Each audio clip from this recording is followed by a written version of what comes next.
Today on Homeworthy, discover how to transform your home with the magic of DIY. Be inspired by 4 home renters that have masterfully brought their design visions to life without breaking the bank.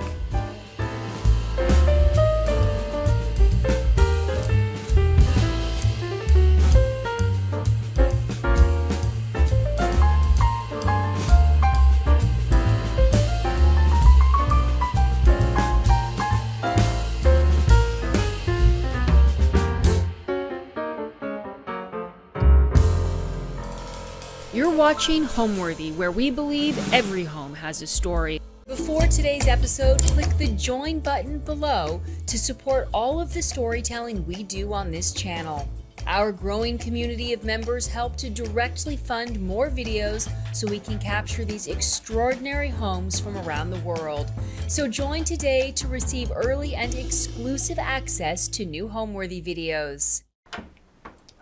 Hi Homeworthy, I'm Tamiko. Welcome to my home in New Jersey. Come on in.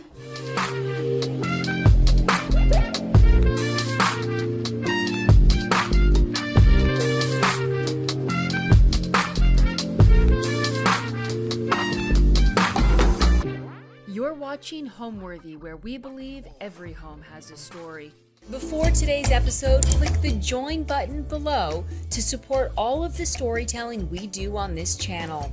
Our growing community of members help to directly fund more videos so we can capture these extraordinary homes from around the world.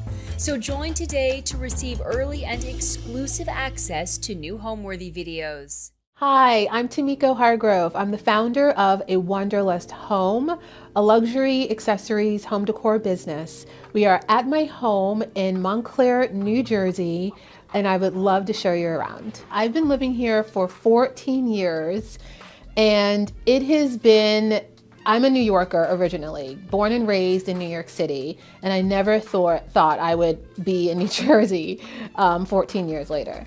And a friend who lived in New Jersey, we used to work together years ago, and I came to visit her. And I was at the time looking for a place just to move on and try something new. And she suggested I come to this community called Montclair in New Jersey.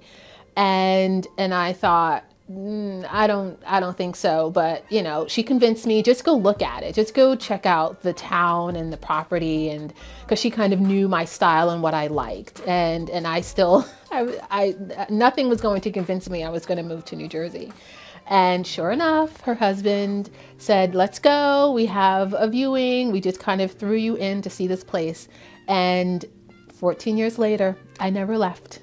My taste has changed over time. So 14 years, it has evolved from just like beginning stages of me kind of practicing interiors and accessorizing and staging, just kind of trying to figure out what my aesthetic is.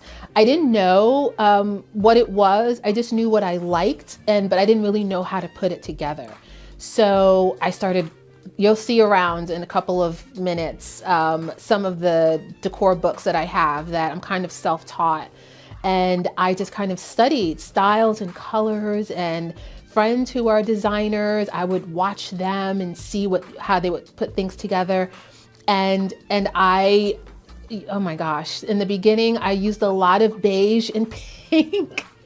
And in my eye, I thought it worked. It looked great, and it looks completely different than what it does right now. So over time, it evolved from me kind of not knowing what I'm doing to kind of really understanding my style. This is what I love. This is how I want it to look. This is my aesthetic. So here we are.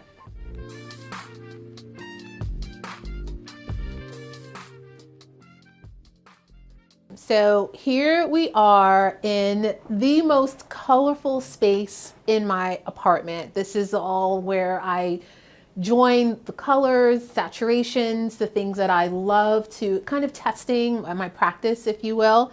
I want to start off with this gorgeous, gorgeous carpet that kind of helped create the coloring in the space. this beautiful spotted pebble carpet in emerald green. It's by Jennifer Manners, who I love. She's a British designer, textile designer in New York and in London.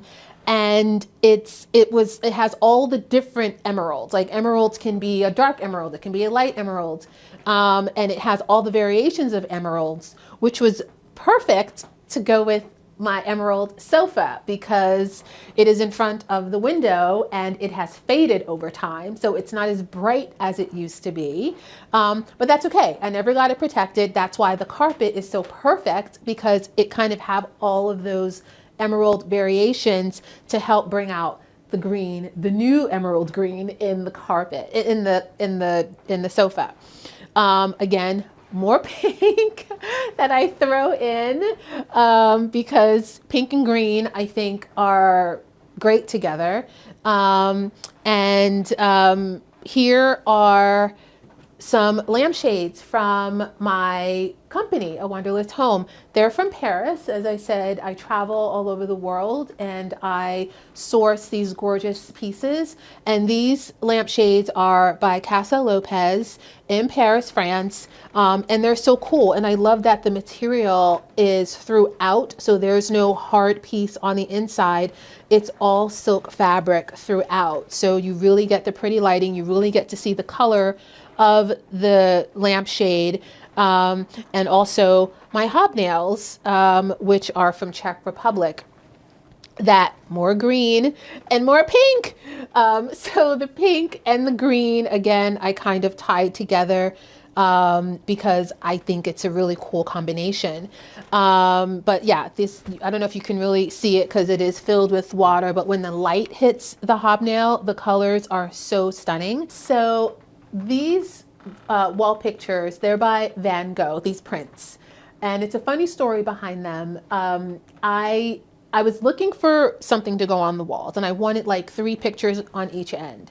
And I had something temporary here before. There were like some black frames with some images in them. And it just wasn't really the look I was going for. And I was working in a store years ago at a shop, and some guys walked in with these Van Gogh prints, and they were selling them, and they were like, we'll take cash, we're selling 6 of them. I don't think that they're real. They could be. I have no idea. I never got them appraised. I never looked to check. I just said, yes, I will take them. And I bought them on the spot in cash, and it was exactly what I was looking for. So here are the Van Gogh prints. If you're familiar with Van Gogh, you will know what each of these are. And then there are 3 more over here. And this one is, so this is really funny because the one on the bottom is not sized properly. It's not straight. It's not on the wall. It's supposed to be the other way. It's wrong. But you don't notice it. Maybe you do, but it works. So I have a little plant here covering the wrong size, how it's displayed, but I love it. Here's another lampshade from my company called A Wanderlust Home. This is the Casa Lopez lampshade, and this is in the blue, and it's gorgeous. Again, you see how the coloring, there's no filling inside, so it's all fabric all around, so the color pops through really lovely. So these are my blue and white plate collections, or not mine, but just some plates that I purchased through flea markets or you know, antique shops that I love. I love blue and white. So you'll see blue and white throughout my home. But blue is one of my favorite colors, so it just works. And I just kind of eyeballed it and you know, hopefully it came out right, and it did, and I made a lot of mistakes. So you will see, well, you won't see, thankfully, but there are many mistakes of holes in the wall. And if my landlord is watching this, I'm so sorry. But yeah, this is the result of how it came out, and I'm so happy with it. And these sconces are actually, they're not wired in. They are just, you know, drilled into the wall, not hardwired, and I have puck lights in there. So it kind of gives the effect that they are hardwired and they are real sconces. But I kind of did a faux sconce, if you will, to create a sconce. And they're so far apart because I had something else there. I needed a placeholder to fix what was there before, and it works. So although they're really far apart, it kind of works in this on this wall in this space because there's so much going on the wall. I don't have them typically traditionally like side by side, a picture, an art piece. I have them really far apart because honestly, this whole wall is kind of a focal point, and then the sconces kind of adds a little bit of something, je ne sais quoi, to the wall. So then we have more blue and white on my antique. This is actually a dresser, and I used it as a TV stand because I didn't like the typical look of TV stands. And based on what I have going on in this room, I wanted something really special. And I found it at an antique shop here in town called Jerry's, and I've shopped there a lot, and it's really they have really cool stuff. And I found this dresser, and I actually have some of my pieces in here, like my placemats, some candles, some of my candle holders, because I don't have a lot of storage. So some of it is stored in here. I'm not going to open it up because it's not super neat, but it works. And these remind me of, these are Wedgwood. They're authentic. And I'm kind of giving like almost like a Marie Antoinette theme here, which is what I like. Again, me being very whimsy and quirky. And this is not a Samsung television. This is a regular LG, and this is a screensaver from YouTube. And I like that it changes. It kind of flips into a different image, but all the colors work for this space. So I always have this going on with some French music in the background, and it's like my happy space. So the frame is actually literally a wood piece painted in a metallic gold, which I did here too. The original color on this was not what it is now. It was like a kind of a muted gold that wasn't really attractive. So I painted it to make it brighter, and I did the same with this frame. So I literally, it's like a Velcro stick to the frame of the television. So, I mean, it's a little choppy right now. I'm not going to point out all the quirks of the details, but it works. From a distance, it works. So it kind of creates this gallery wall without it being hung on the wall. It's still on its stands, but I've hid them with my more blue and white. I hid them with my blue and white china vases here and more of Wedgwood. So it works. It kind of creates more of this this whimsy gallery wall of all that I love. And then we have more blue and white with these garden chairs that I'm using for indoor. So I found these at a shop in town, and they were sitting outside of the shop, and they were for sale, but I didn't realize that they were for sale because I always saw the salesperson sitting on them. So I finally walked by and I saw a price tag on them, and I asked, "Are these for sale?" And the guy said, "Yeah." And I said, "Well, I didn't know they were for sale because you're always sitting on it. So I didn't know if it was part of your relaxing chair while you are taking a break." And he says, "Well, yeah, I have two. This is one of the two." And I said, "I want them," because it kind of went with the blue and white that I have going on. And I found this gorgeous antique pillow that I found at another antique shop. I love antiquing, and you find really cool things. And I thought it was great to add into my space next to the dresser or TV stand or whatever you want to call it.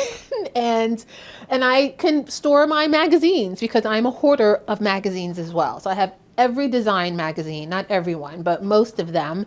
And it allows me to display them so I can see them and grab them and look through them and study them and resource and all of that. And then my coffee table, which is, my orchid. And honestly, it's not real. It's an artificial orchid.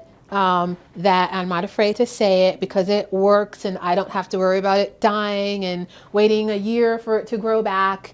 It just works in this space with all the colors I have going on. More blue and white, my blue and white garden stool, which was what I love.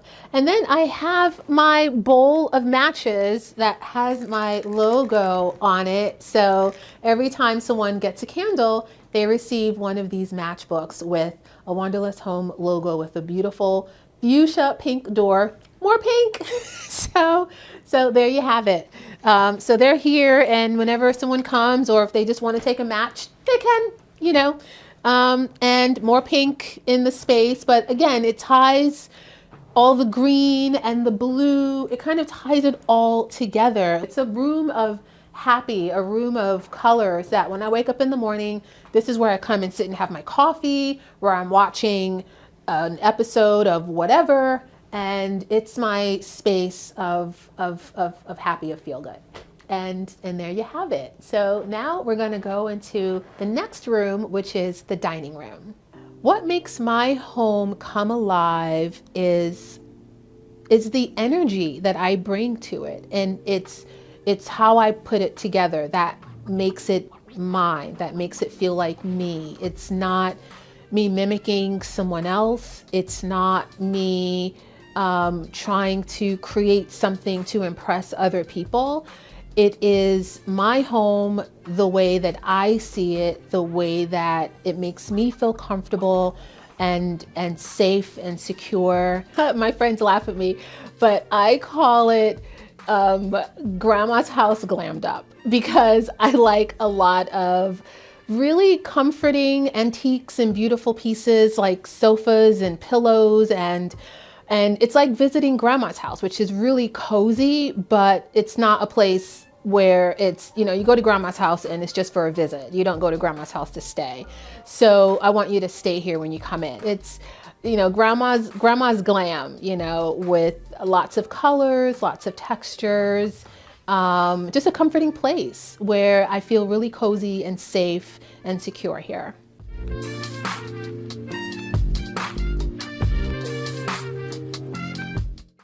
So now we are in my dining room, and I am a lover of tablescape. So everything you see here is part of a Wanderlust Home that you can purchase. The plates, the glassware, the table mat.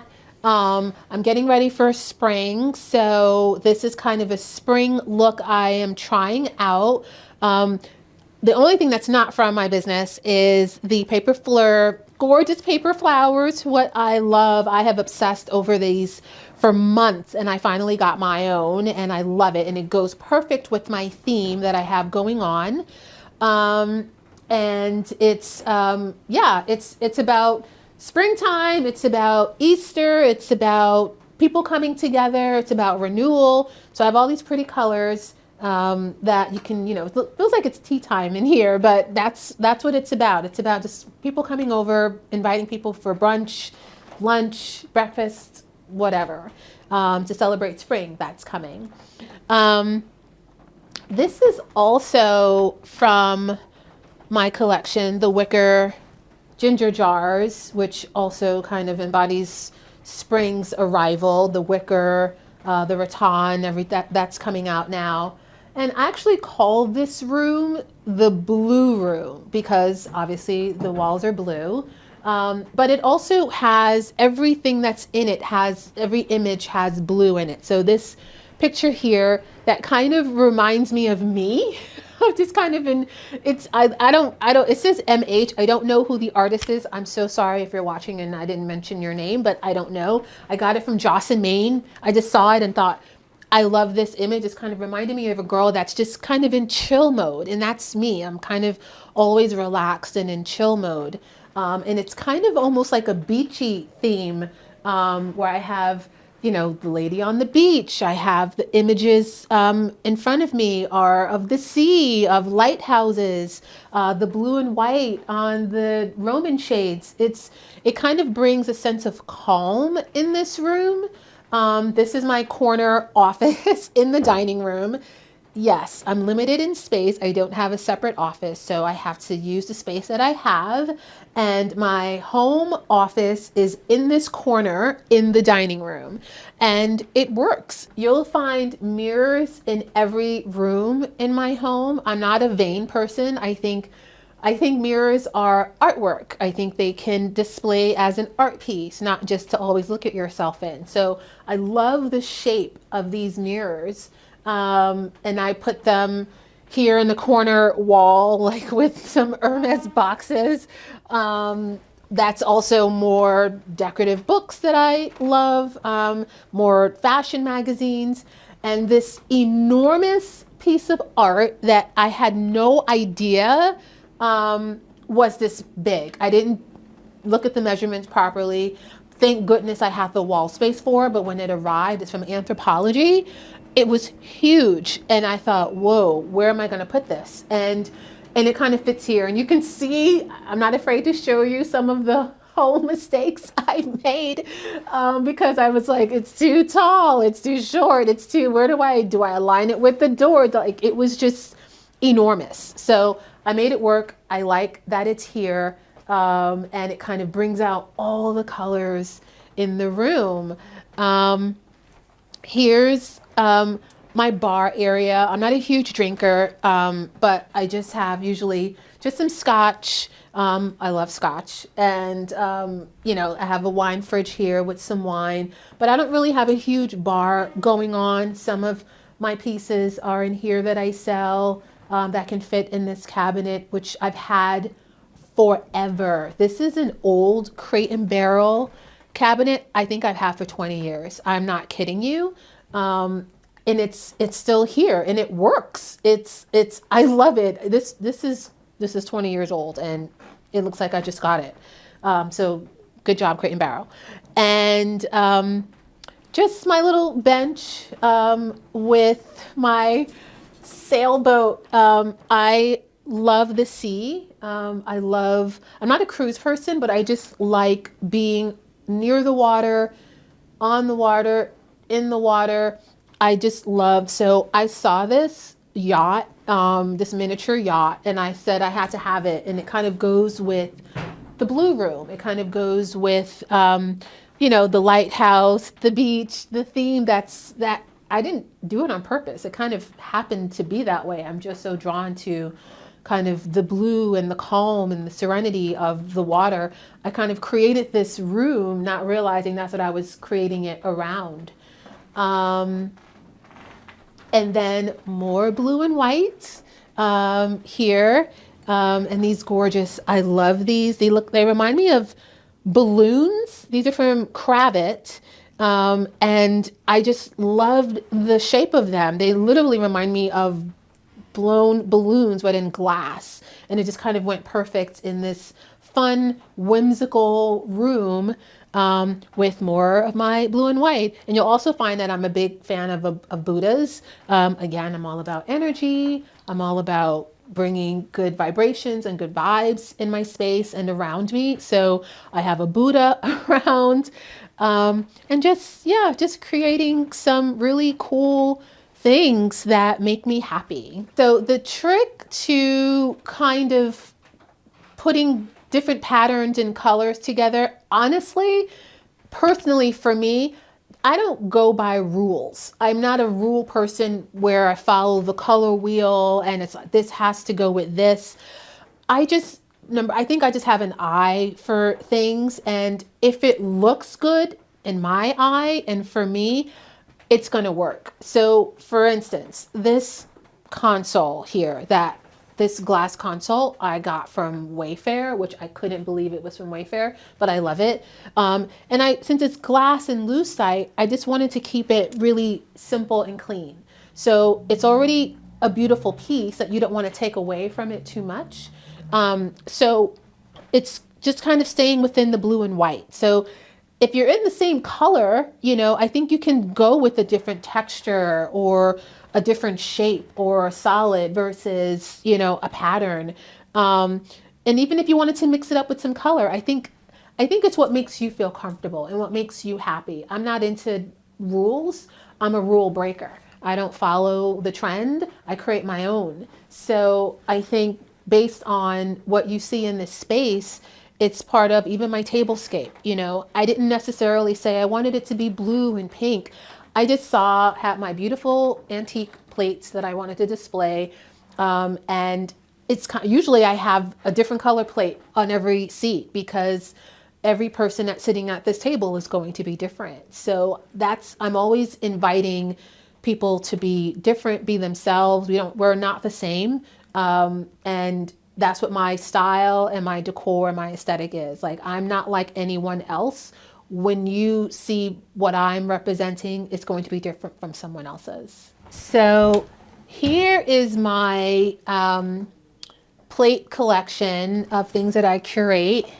So we have some really pretty, and everything is hand painted. So they're designed in London and they're made in Spain. So really pretty, like whimsy colors and shapes for entertaining. And then I also I antique as well. So what you see on my table now, these are antique. So these are old, they're not new. And so are these gorgeous like tea plates. I love these. These are from London. I found during my last trip there at an antique shop that I was totally obsessed with.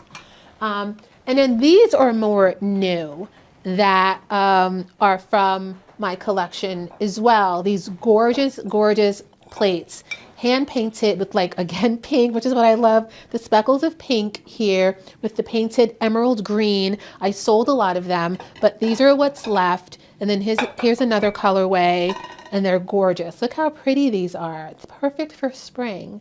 This is one of my favorite pieces. This is an antique leaf plate from the 1800s, I believe.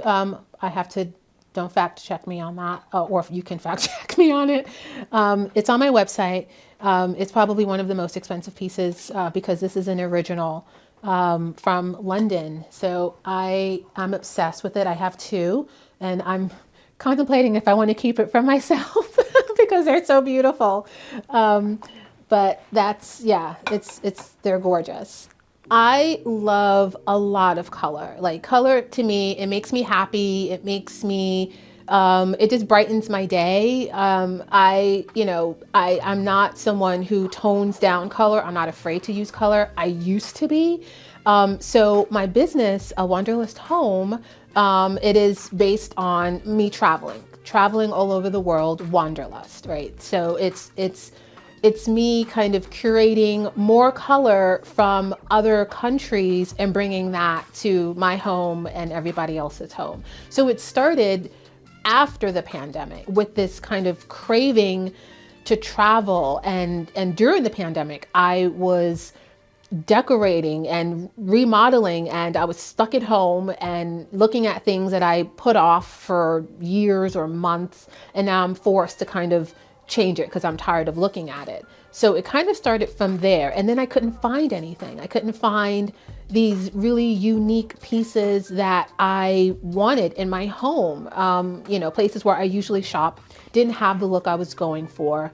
And I thought, maybe this is an opportunity to create something where people can come to me to find that unique, find that something different for their home.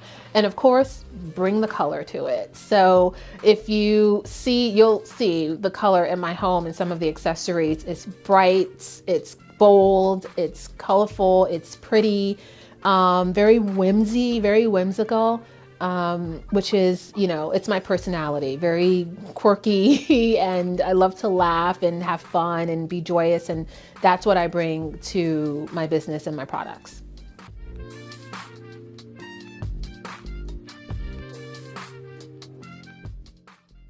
So now we are in my kitchen.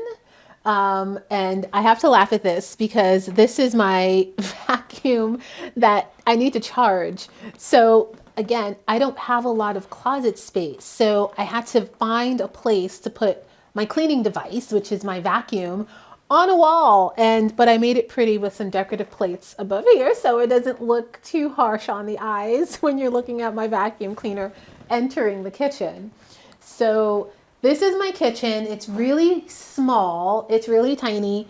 I'm able to fit an island in here, thankfully, but it's not, it's a functioning kitchen. I do a lot of cooking. Whenever I'm entertaining, for some reason, everyone ends up in the kitchen. So we're all hanging out here, drinking and talking and laughing, versus in the dining room, everyone feels more comfortable doing it in here.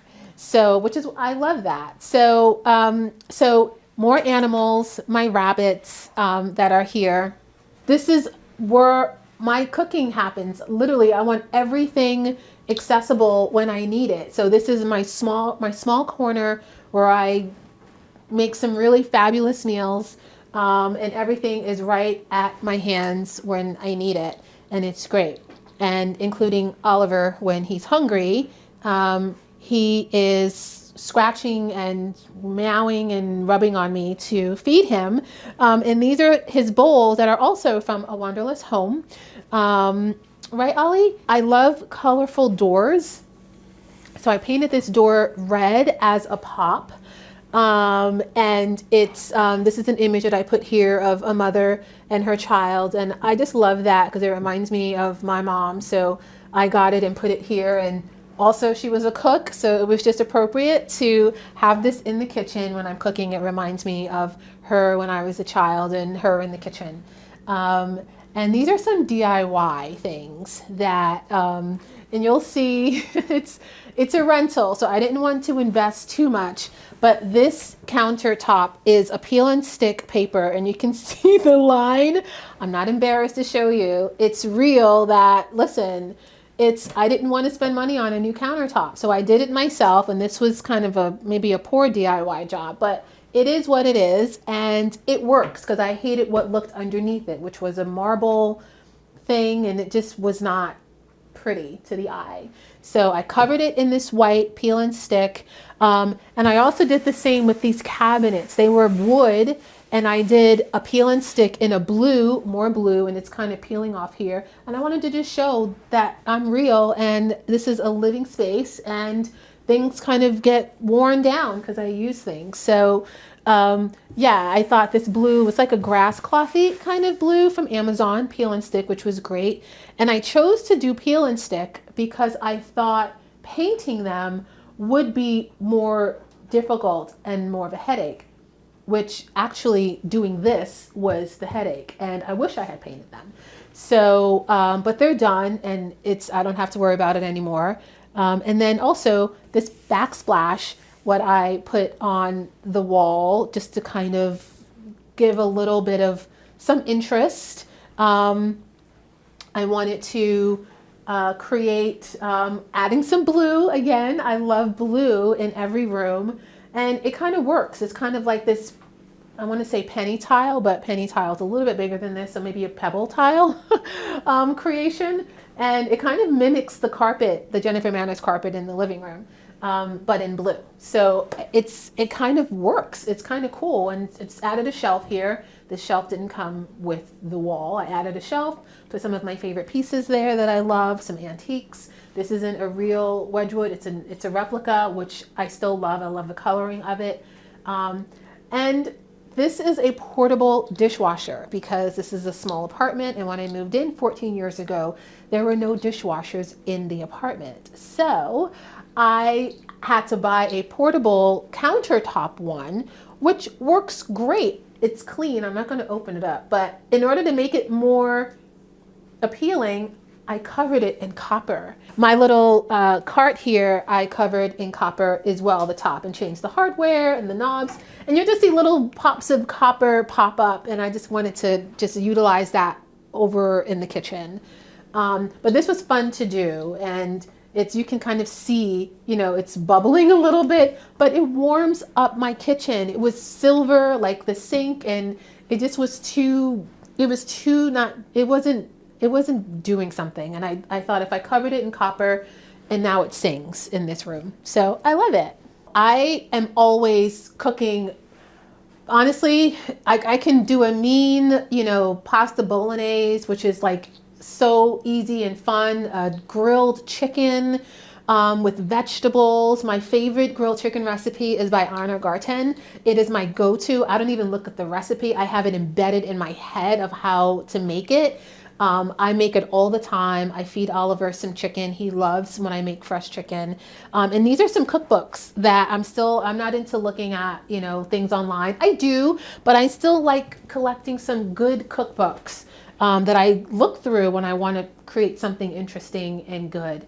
But I love being in the kitchen. This is like my therapy when I'm cooking something, and especially when it takes a really long time, I'm really into it, where it can take like the prep time is like 45 minutes and then the cooking time is like an hour. I love that. It's my therapy. It kind of keeps me grounded. I'm home, I'm cooking, I'm either eating it for myself or I'm serving it for someone. They're enjoying it. It's a warm feeling when you make a home cooked meal and someone's enjoying it beside yourself.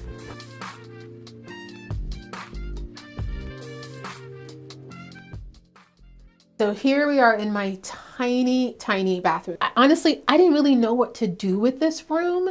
The walls were white at first. Everything was white. It was very stark because I just thought that was safe. I didn't want to add too much color in here to make it look even smaller. I didn't want to feel like I was suffocating. So I finally realized, okay, I have to jazz it up a little bit. How can I jazz this up? So I started to create a gallery wall. So I have a gallery wall of some of my favorite images, things that inspire me. Some of them are magazine cutouts, and I put them in really cool frames. This one is one of my favorites because it's Mademoiselle. Remember that magazine? And it went out of business a few years ago. And I love that it has July 25 cents. Like the magazine was 25 cents. I don't know what year that was, but I thought that was so cool and I had it framed.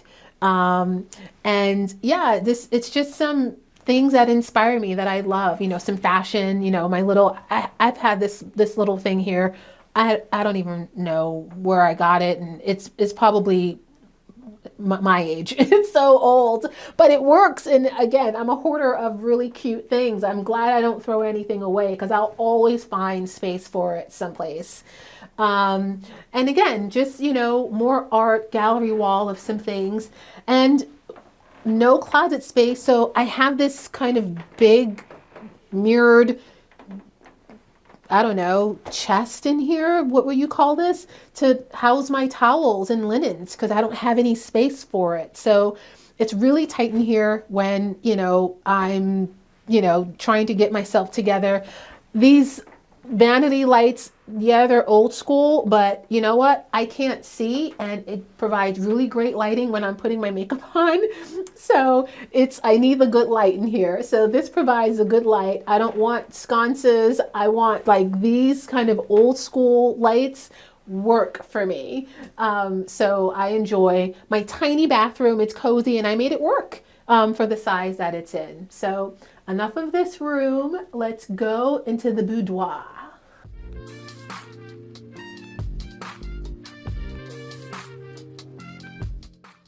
Now we are entering my bedroom, the primary suite.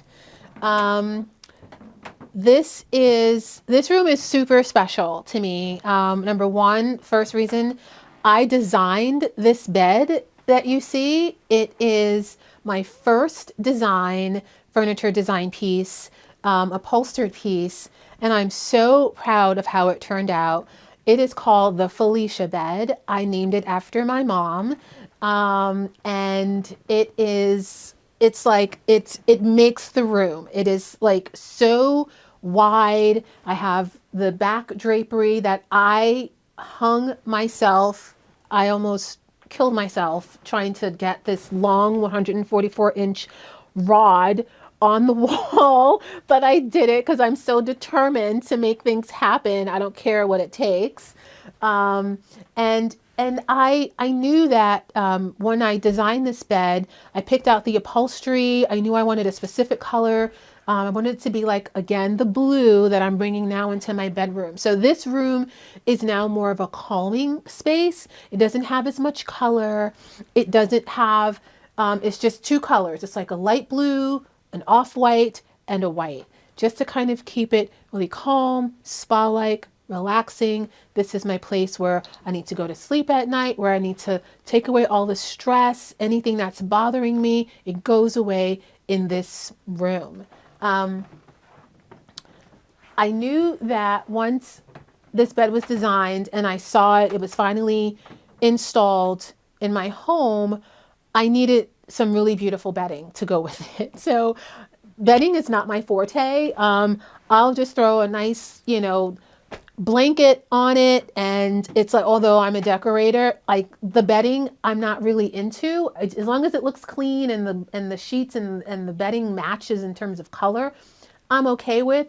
So I called my dear friends at Boll and Branch who curated this bed style for me. They did this for me. Like, they knew, they saw the bed, they said send me pictures of the bed. I did, and they literally put this together for me. I kid you not. And I can never do something like this, so I'm so grateful for them because it matches the aesthetic perfectly.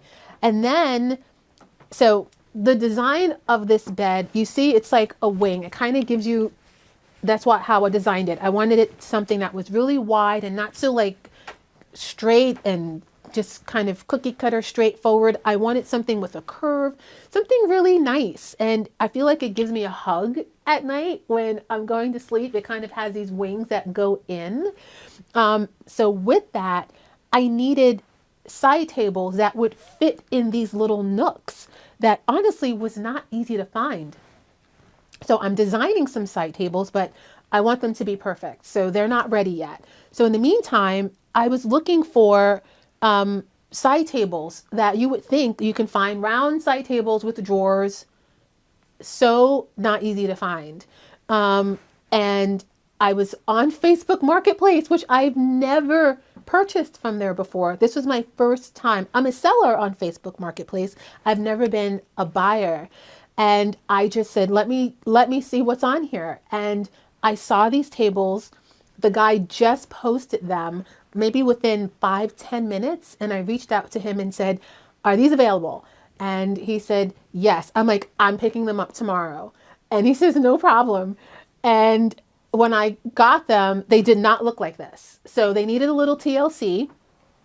I stained them. They were like a light walnut maybe. And I knew I wanted them to be a dark wood, like a super, super dark, like not mahogany, but a darker wood. And I got some stain and I stained them. So they still have some scuffs and marks on them. And I don't mind that too much. They're just temporary placeholders until my tables are made. But they work.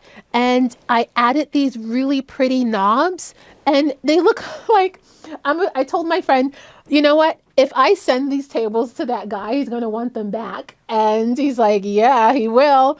And so I really kind of glammed them up.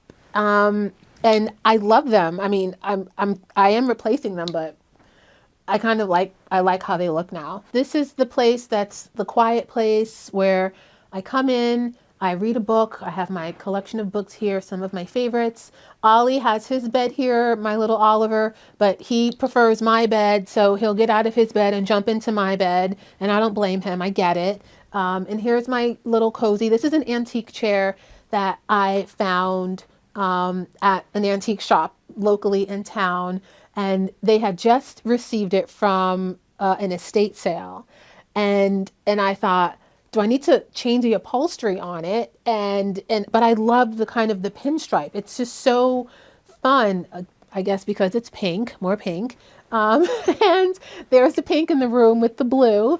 And I just loved it. But if you come around to see the damage when you have a cat, what a cat can do. So yeah, when he gets angry with me or requires more attention, this is what he does. And I didn't even realize it until I had to move the chair one day. And I said, are you kidding me? This is what you've been doing when you're back there?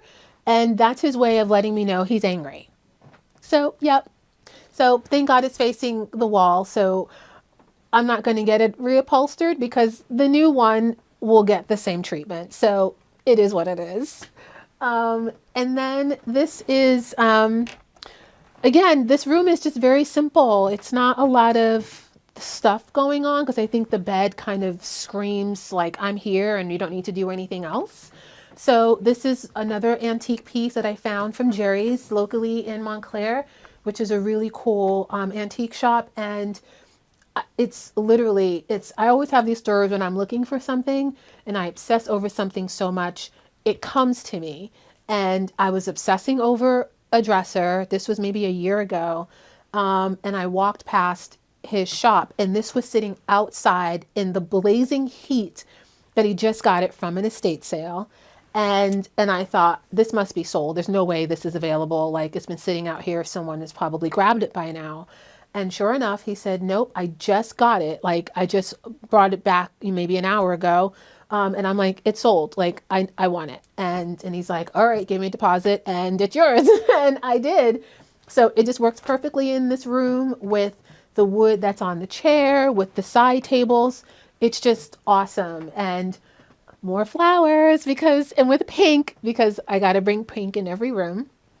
And these gorgeous flowers are from a good friend of mine. Her name is Maritza Walton. She has a beautiful floral cafe bar called Cafe de Flora.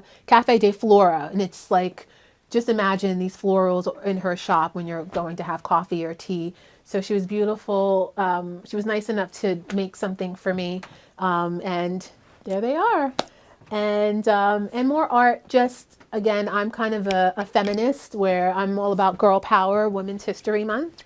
And I have women displayed everywhere in my bedroom. So here's a woman on the wall here. There's a woman on the wall there. There's a woman on the floor there. So you'll see images of women throughout my house because I'm just reminding myself of how far we've come and where we're going. And it's all about girl power and women empowerment. And I want to remind myself of that when I come home. Home to me is a place that you feel safe. There's so much going on outside. There's, there's the city, the life, there's always something going on, the noise outside of the walls. And I think once I come home, all of that disappears. Like, I feel so good when I walk through my door. I feel comforted, I feel safe, I feel secure. I feel this is a place that I want to come home to. I look forward to coming home. I look forward to leaving the noise outside and coming home to my sanctuary. Today on Homeworthy, we're taking you to Toronto to meet Alexandra Gator, a home decor expert who connects with millions through her home makeover videos on YouTube. Alexandra makes design accessible for renters and homeowners alike and believes everyone deserves to live in a beautiful space that feels like home, no matter their budget.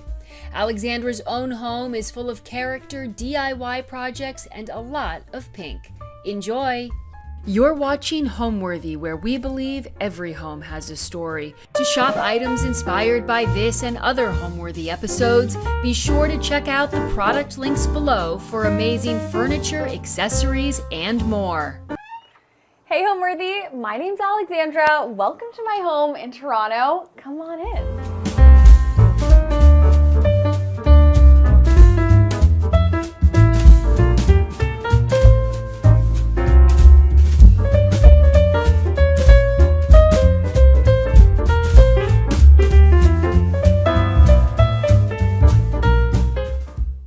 Hi, I'm Alexandra Gator. I am from Toronto, Canada, and I am a home decor YouTuber. So I actually go into people's spaces, usually rentals, usually small spaces, and make them over with my team. The makeovers are completely gifted, and the goal is really to show my YouTube audience that it's possible to live in a beautiful space no matter what your decorating experience is, no matter your budget. I am also the author of a coffee table book called Own Your Space, where I walk through really simple, easy ways you can make your rental feel like home. So I live in a rental apartment within an old Victorian home. This home was actually built in the 1800s, so it's a heritage home here in Toronto. I personally love living in an older home because it's filled with character. And when we moved in, it was really a blank slate and I changed a lot, and thankfully have landlords who were just so game for me to do whatever I wanted. I know people are always curious, like, what's your design style, or what design styles are you drawn to? And to be honest, I'm always stumped on that question because I feel like I love so many different styles. And something that I have really learned is to just buy what I love instead of trying to match a specific style. But if I had to narrow it down, I would say I love eclectic design, I love boho design, and I really love color. With a neutral base. So lots of colorful accessories, and I love bright spaces, like Scandi spaces. I love the brightness, light wood tones. So I guess to sum it up, I would say I love an eclectic design style and lots of color. Welcome to my living room. This is the space my partner and I spend most of our time in, I would say, and it also was the hardest room to design. I could not get this space right. I actually made it over 3 different times, but I feel like it's finally in a space where I'm happy with it, I love it, and it's just really, really comfortable. I think one of the main features of this living room and this entire home is the iconic stained glass. It lets in rainbows in the afternoon, which is so cool. Like the sun pours in and then there's these rainbow shapes on our wall.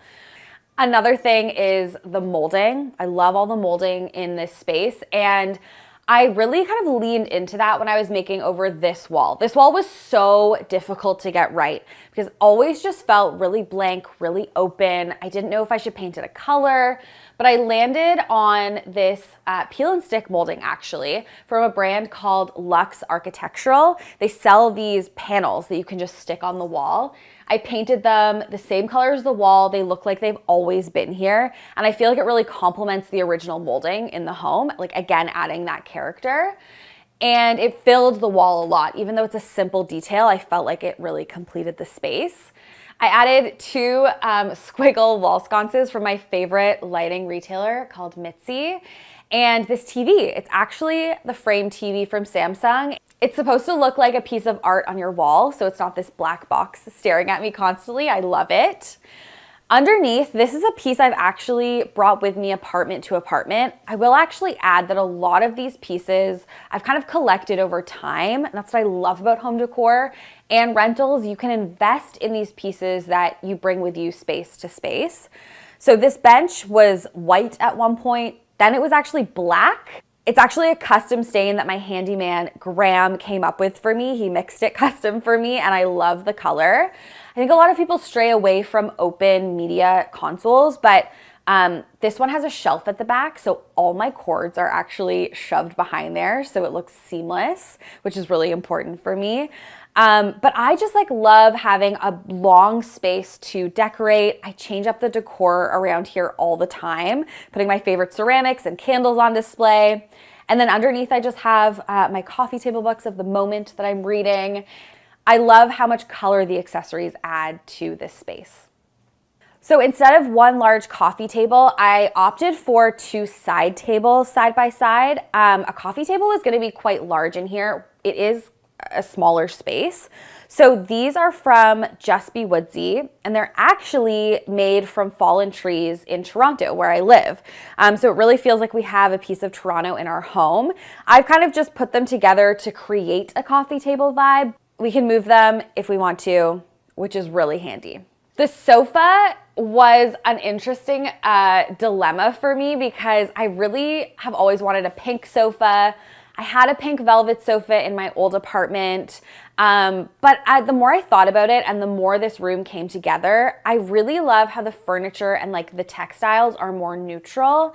And then I have the option to bring in color through my lighting, my accessories, this accent chair. So I wanted this sofa to just be comfy, large, a really deep, comfy sofa. We could relax in at the end of the night. And having that neutral color really helps just balance everything out. So this stained glass is kind of a standalone art piece within itself. I'm pretty sure it was original to the home. Like I think there's been some sort of stained glass window there since this home was built. Obviously the glass has been changed and repaired over time, but I didn't really want to like match anything to the stained glass. I wanted it to be its own moment. So instead, with my own art, I really framed things in neutral frames, big white mats, which I love. And I've just framed like a couple of photographs that I've taken over the years, some fabric to add texture, a downloadable piece of art, which is one of my favorite ways to add art into your space, buying prints online on Etsy, downloading them and literally printing them at home on my printer. My partner's mom is actually an artist, so she has gifted us a lot of her work. There's these 3 little prints over here with this green color, which I love, and I thought it paired really nicely with our tree. Honestly, when it comes to art, I just buy what I love. If I see an artist that I really love on Instagram, I'll follow them for a while and maybe buy one of their pieces. And art is just something I love to collect, but I don't want anyone to think you have to like buy art all at once. It's taken me a while to collect pieces in my home that mean something to me.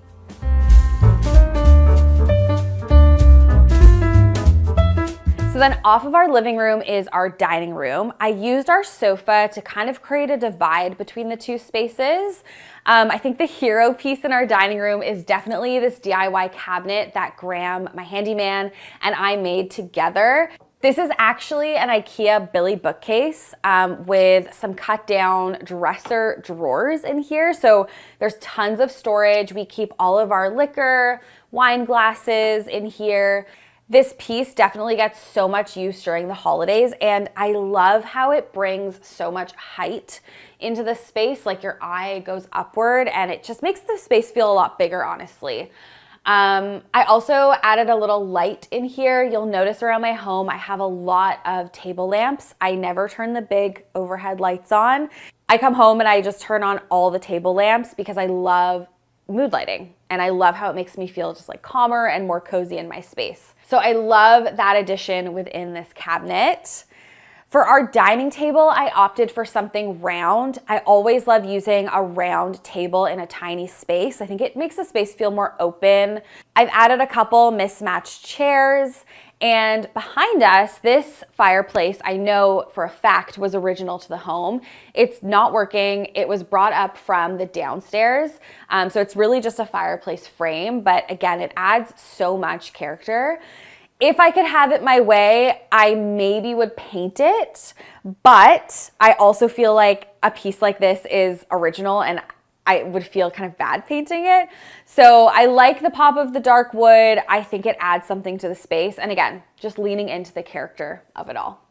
So ideally, I would have fresh flowers on every surface in my home at all times, but that's just not possible. So instead, I've opted for these beautiful taper candles. I've put them in these different candle holders. They're varying heights. And again, I love just playing with color when it comes to accessories. It gives me the ability to change up my style if I ever get bored, which, you know, being someone who loves home decor, I'm changing things constantly. But that's really where I kind of focus my energy, bringing in these cute little touches of decor that I can change up at any time. We love to host, and even though we live in a smaller space, I love how it's all open concept. So sometimes people are on the sofa chit-chatting, other people are sitting at the table. We have our bar cabinet doors open, and it really feels like a free-flowing space where everyone can connect and chat with each other.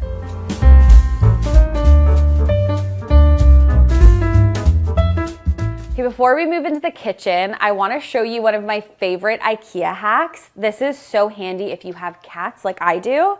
So I have 2 cats, Lottie and Boo. Even though this apartment is 2 levels, there's not a ton of storage or like anywhere to put a litter box without it being out in the open. So I hacked this Ivar cabinet from IKEA, And I put some cane webbing on the front, and it's literally where my cat's litter box is. All of their accessories, like their food and extra litter, are in the shelf on top. And then there's a little opening on the side, and that's where they go in and out. And it just keeps everything concealed. It keeps it mess free, and like no one knows that it's hidden in here when they come over. I've decorated the top to just make it look like a little console. But yeah, I love this piece, and it's really, really easy to do, even if you are a DIY beginner. One really easy way you can also update your rental is by changing out your outlet covers.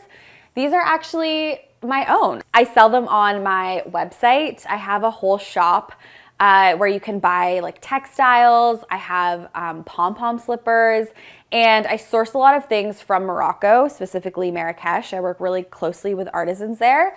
But these are made in our very own workshop. So my handyman Graham makes these, and you can paint them yourself. So we sell like DIY outlet covers. They're primed, ready to paint. You can paint them any color, but then we also update the colors every season and every launch. So yeah, I obviously replace like every outlet in my home with these, and I love how it just gives it like a cute little pop of decor. This art piece is definitely one of my favorites. It's by one of my favorite artists, Emily Keating Snyder.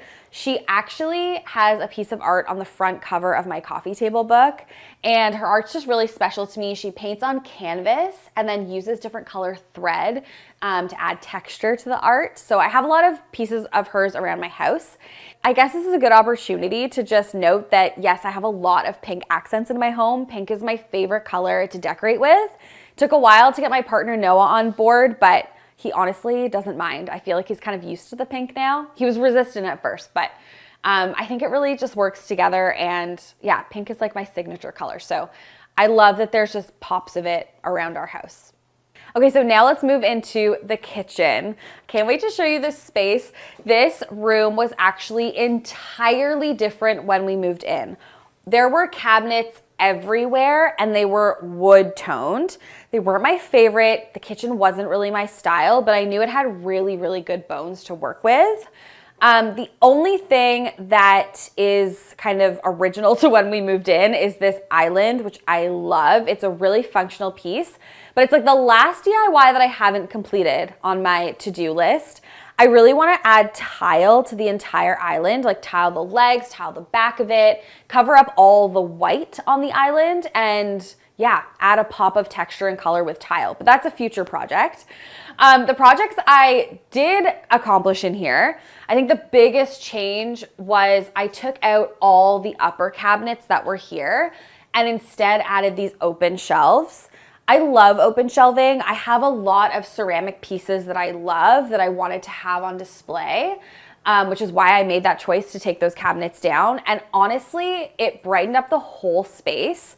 I added this tile all along the back. This is from Morocco, and it's irregular tile, so there's a lot of texture. I went with a neutral tile color because this is, at the end of the day, a rental, and I knew that my landlords maybe wouldn't appreciate me tiling the whole backsplash with like pink tile. And that's not everyone's taste, but I really think the neutral tile works. I took it almost all the way to the ceiling. And I just, again, love the texture it brings into the space. It adds a lot of warmth as well. I know not everyone can, retile their backsplash. Something I do a lot in my makeovers in other people's homes is use peel and stick backsplash. I actually used peel and stick tile backsplash in my old apartment and loved it. So that's a really great alternative if you are stuck with outdated tile. You literally just peel it and stick it over existing tile, and it looks like brand new ceramic tile. So a great option if you're a renter. The other major change I made in here was taking off all the cabinet fronts, all the drawer fronts, and painting them a new color. I went with this color. It's called Pigeon by Farrow & Ball. It's actually the same color as the cat litter box cabinet and that accent wall to really tie in the two spaces together. I just love how it's like a neutral green. And again, this is a rental, so I didn't want to, paint the cabinet fronts pink. And I think green is like a great neutral color for anyone to really enjoy. I also changed all the knobs and the pulls. A really easy way in a rental, even if you don't want to paint your cabinets, change out the knobs.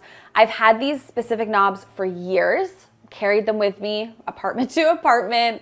They're from CB2 and I love the shape of them and I love the brass detailing. I also carried the paint color to this bench. I sit in this bench so much during the summer. I love to read here. I love to work on my computer. I reupholstered the cushions that were here. I'm kind of itching to change this fabric eventually as well, but I think it works for now, this cute little gingham print. And yeah, our kitchen is also where people hang out when we host. We have these two stools by the island, and it's just a really nice space to cook in and to host in. I'm a big advocate for table lamps in kitchens. I think they just add like the cutest little coziest glow. So I have one in our kitchen and I turn it on all the time, which I love. This closet could be a pantry, but we actually store our like vacuum, our cleaning supplies in here. And I thrifted this door for $100. Someone was selling it for $100. I was like, this is a steal. It was original to their home. And I installed it. I added this frosted glass so you can't see through. There was kind of like bifolding doors here before. And again, I just think it makes such a statement. And I really just, again, wanted to honor the character that was already here in this home and bring in something that just filled it with character even more.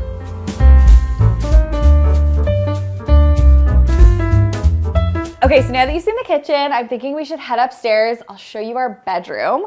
But first, let's talk about this staircase. So when we moved in, this staircase was covered in low pile gray carpet.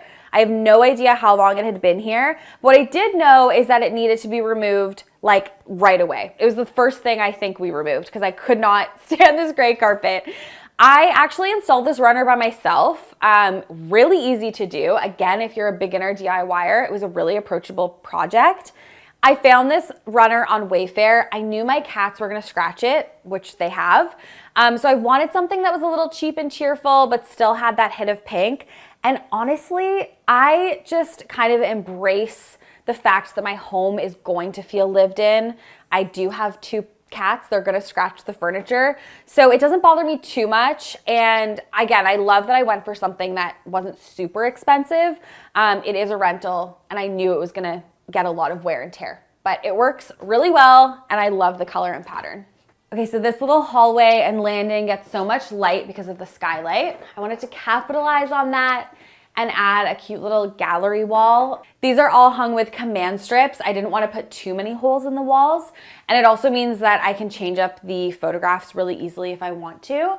I actually used a service called Poster Jack here in Canada where I just uploaded photos from my phone and then they framed them in these beautiful square frames. And yeah, I love it up here. It's like a little moment within itself. Okay, our bedroom is just around the corner. Let's head in.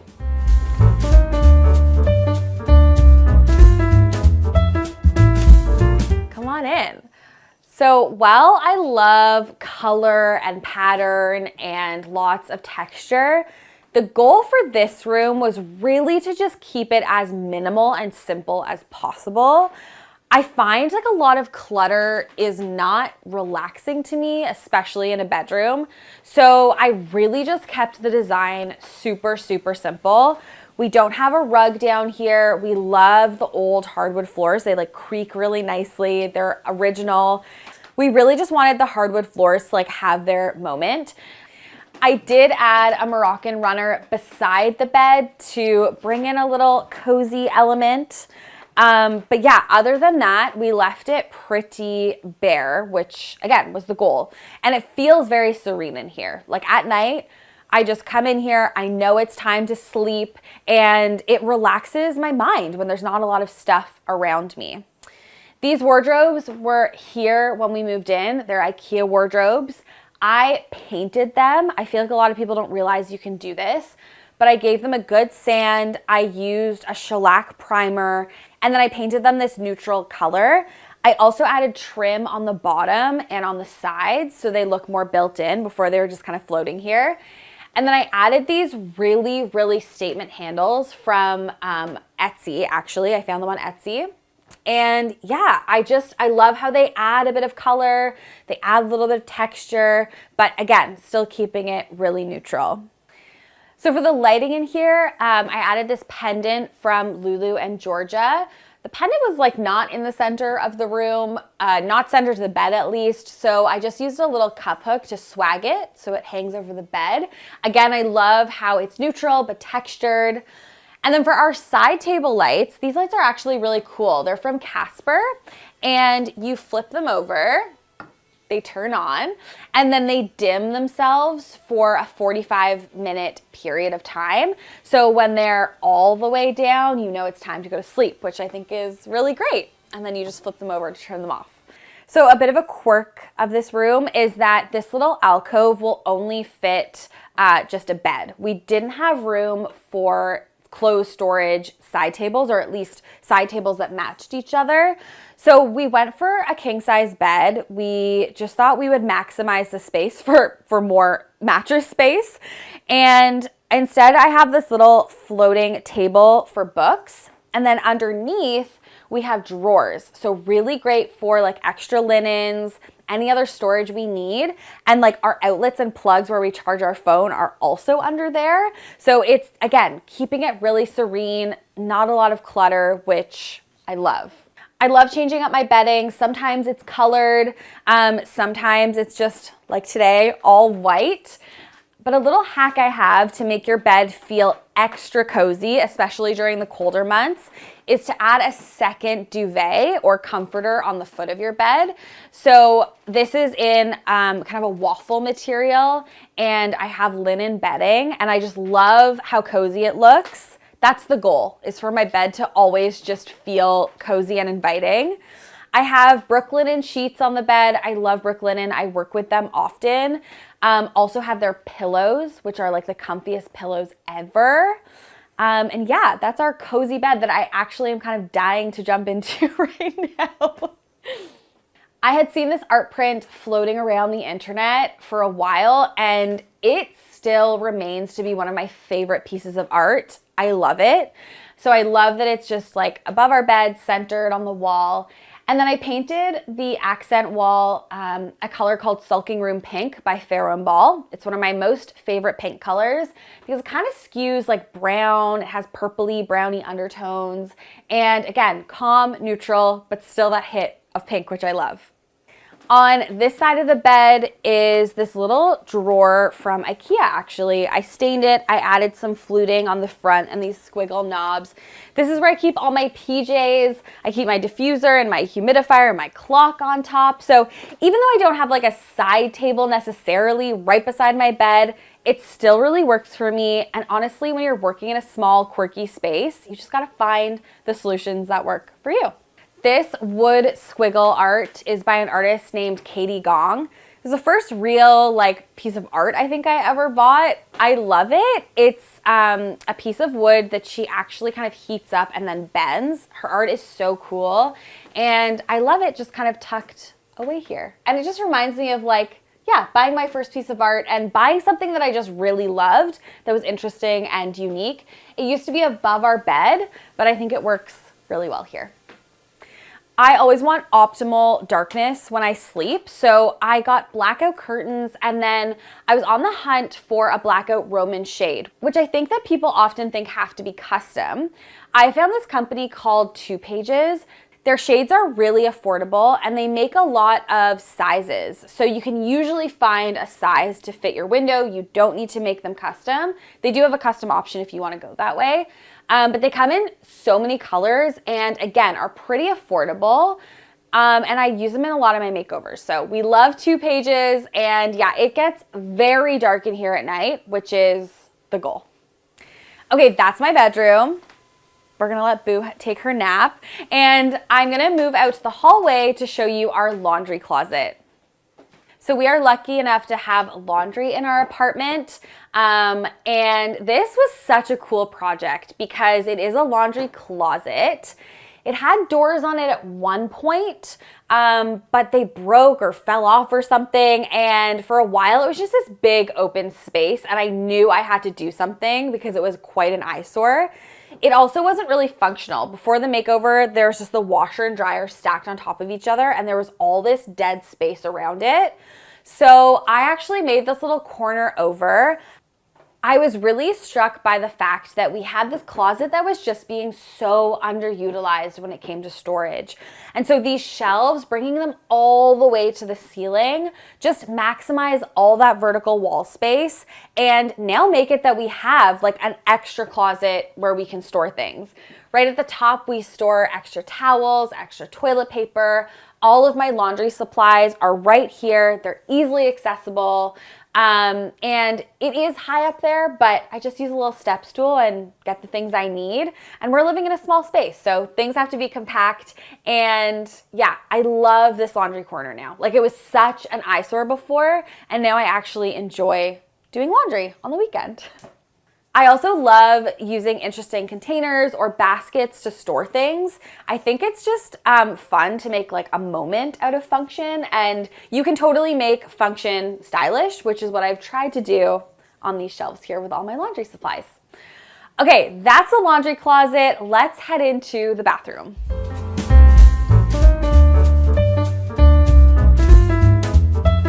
So the one space in our home that's actually quite large is our bathroom. I grew up as a kid living with, my family of 4, and our bathroom wasn't even half the size of this. So this room just feels so nice.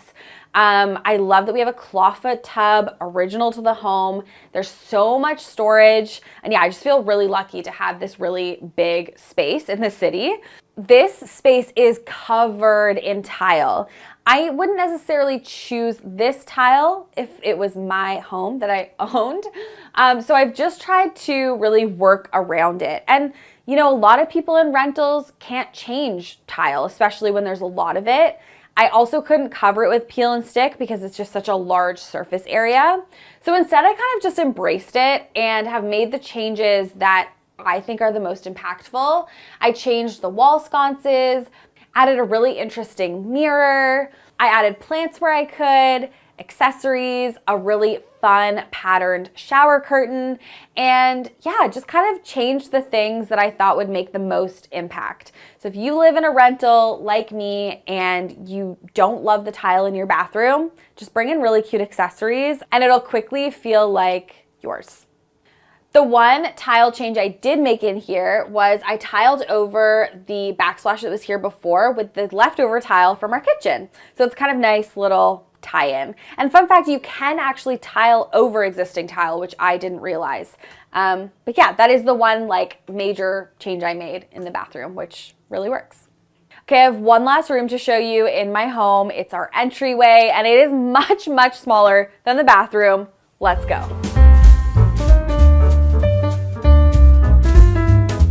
Okay, so on our way down to the entryway, there's this little landing, and this space always stumped me because it was really dark and didn't really serve a purpose. So I added a mirror. I love mirrors in small spaces, dark spaces especially, because they bounce off all that natural light. I painted it pink, and yeah, it's just a really like happy moment when you walk up the stairs. So let's head down there to the entryway. Come on down. An image I had saved on Pinterest for years was of Hilary Duff's home, specifically her mismatched runners going up her staircase.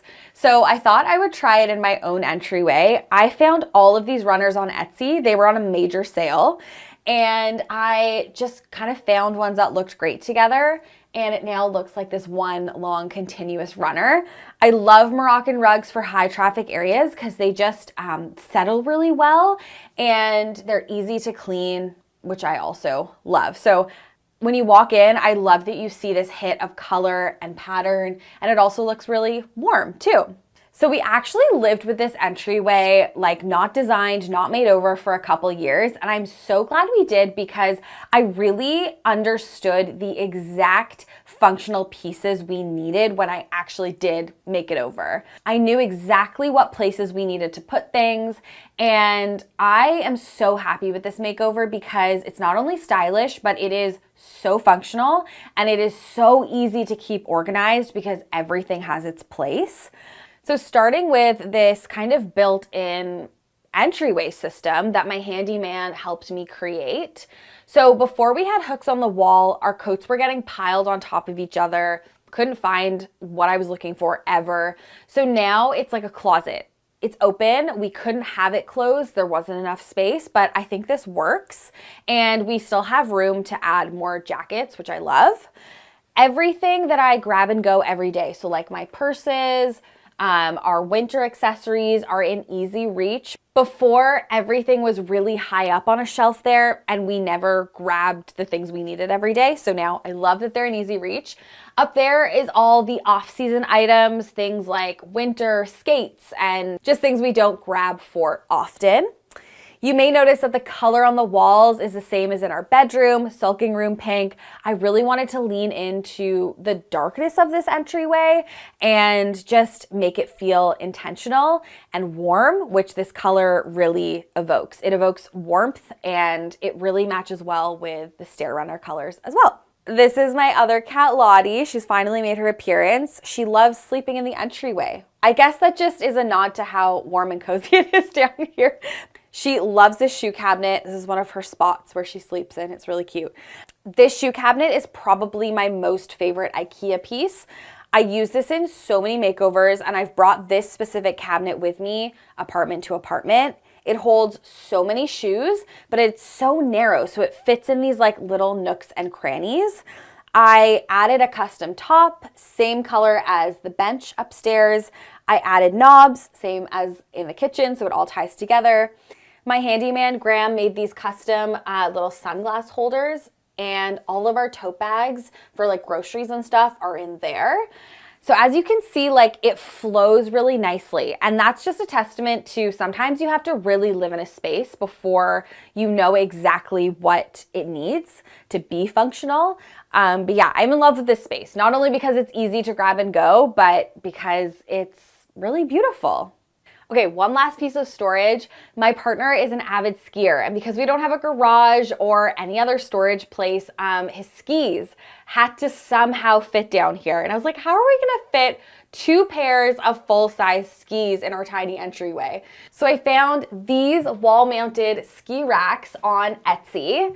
And I love how they just make use of vertical wall space and they're not taking up our precious floor space that we don't have a lot of in this entryway. A really great product that has quite literally changed the function of this entryway. Okay, well that's it from my home. I really hope you enjoyed the tour and I'll catch you next time. Bye.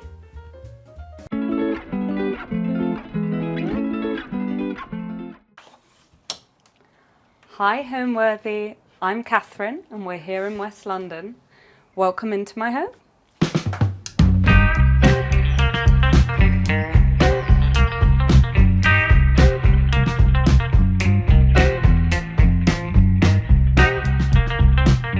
You're watching Homeworthy, where we believe every home has a story. Before today's episode, click the join button below to support all of the storytelling we do on this channel. Our growing community of members help to directly fund more videos so we can capture these extraordinary homes from around the world. So join today to receive early and exclusive access to new Homeworthy videos. I'm Catherine Ormerod and I'm a writer and we're here in my home in West London.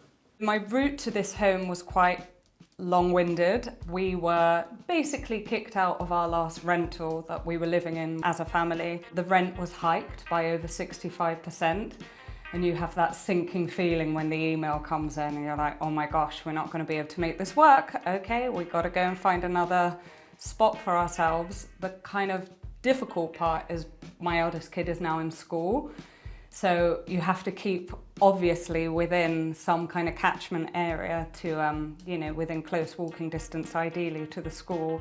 So this was actually the 11th property that I put a rental offer on, and all of the others I was outbid. Lots of them were going to sealed bids, last and final offers for rentals, because that's kind of what the culture has been increasingly like here in the rental market here in London. And when we finally got the yes for this property, it was such a relief, it really was. And you know, it wasn't perfect, it wasn't the ideal property, but that to me is always the opportunity. So I was really excited to see what I could do with this one. First up, when you walk into my home, you are in the hallway here. And this was a little bit of a labour of love.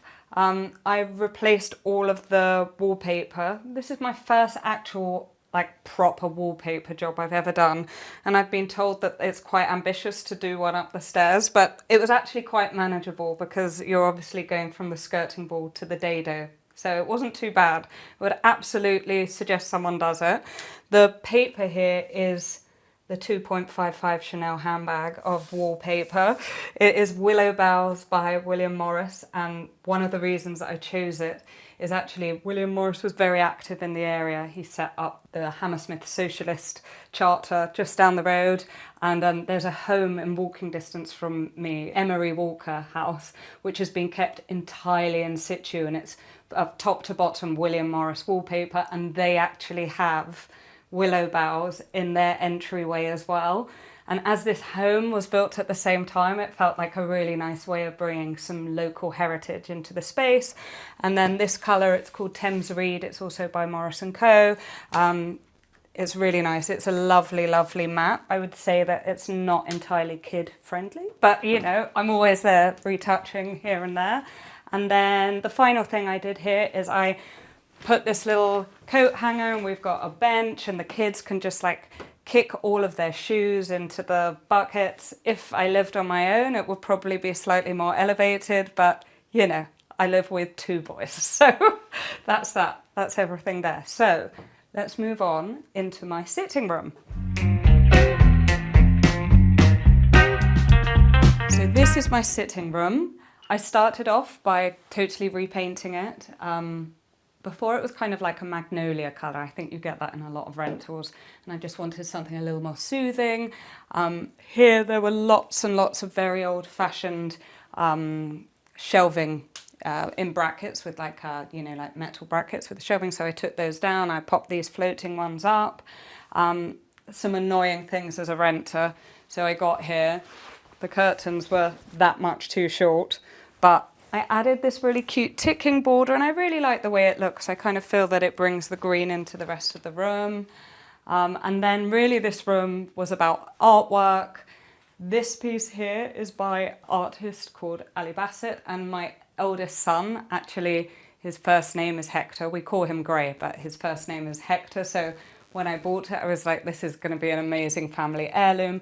And this piece, which I love, by a Brazilian artist called Aileen Gayad, is actually a rental. So I don't know if you've heard about this, but basically you pay a certain amount per month, and then every 10 weeks it gets changed. So I'm renting this piece here. Quite tricky because it looks absolutely perfect. So I obviously now really want it. Maybe that's how they do it, you know, try before you buy type thing. And then really, like with all the rooms, this is a space for my collections. I love things, objets, and I pick them up everywhere. So I spend my weekends thrifting, going to antiques markets. We have lots and lots of charity shops on the high road close to here, and I go like most days.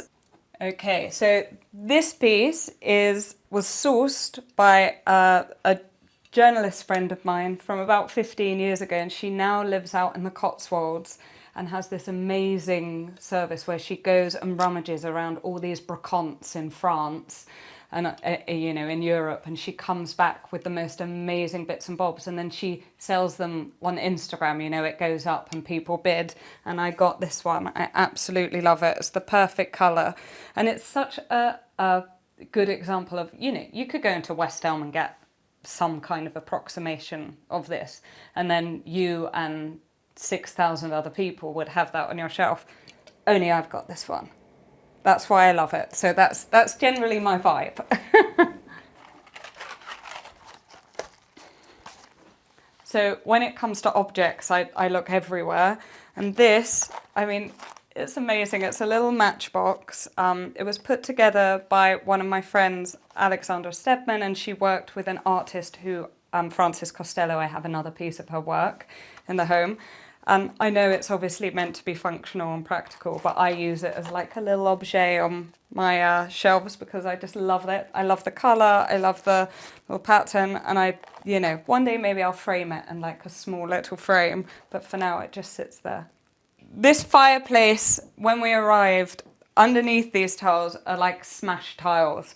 And like day 2, I found my like at the time 18-month-old child with pieces of tile in his mouth. I was like, oh my God, what am I gonna do? You know, child-proofing to the nth degree. And I did try and remove them myself, but it didn't go so well. So instead, I've just laid these beautiful tiles on top. I mean, it isn't my best hack, I will be honest about it, but at least my kids can't cause some kind of like poison danger to themselves. And I do like the way it looks. And you know, in the winter I fill it with candles. It actually is a working fireplace, but these days it's somewhat frowned upon to use them, so we're not using it, but I fill it with candles, and you know, it creates such a warm and gorgeous glow. I love it, it's lovely. So this is like one of those you must not do that things, and I've done it. Layering rugs on top of carpet. So we have a particular type of carpet in the UK in rentals, and this one's actually okay because it's like a beige colour, but normally they're this kind of like grey silver. And the reason we have it, it isn't aesthetic, it's like one of the best ways to combat moths.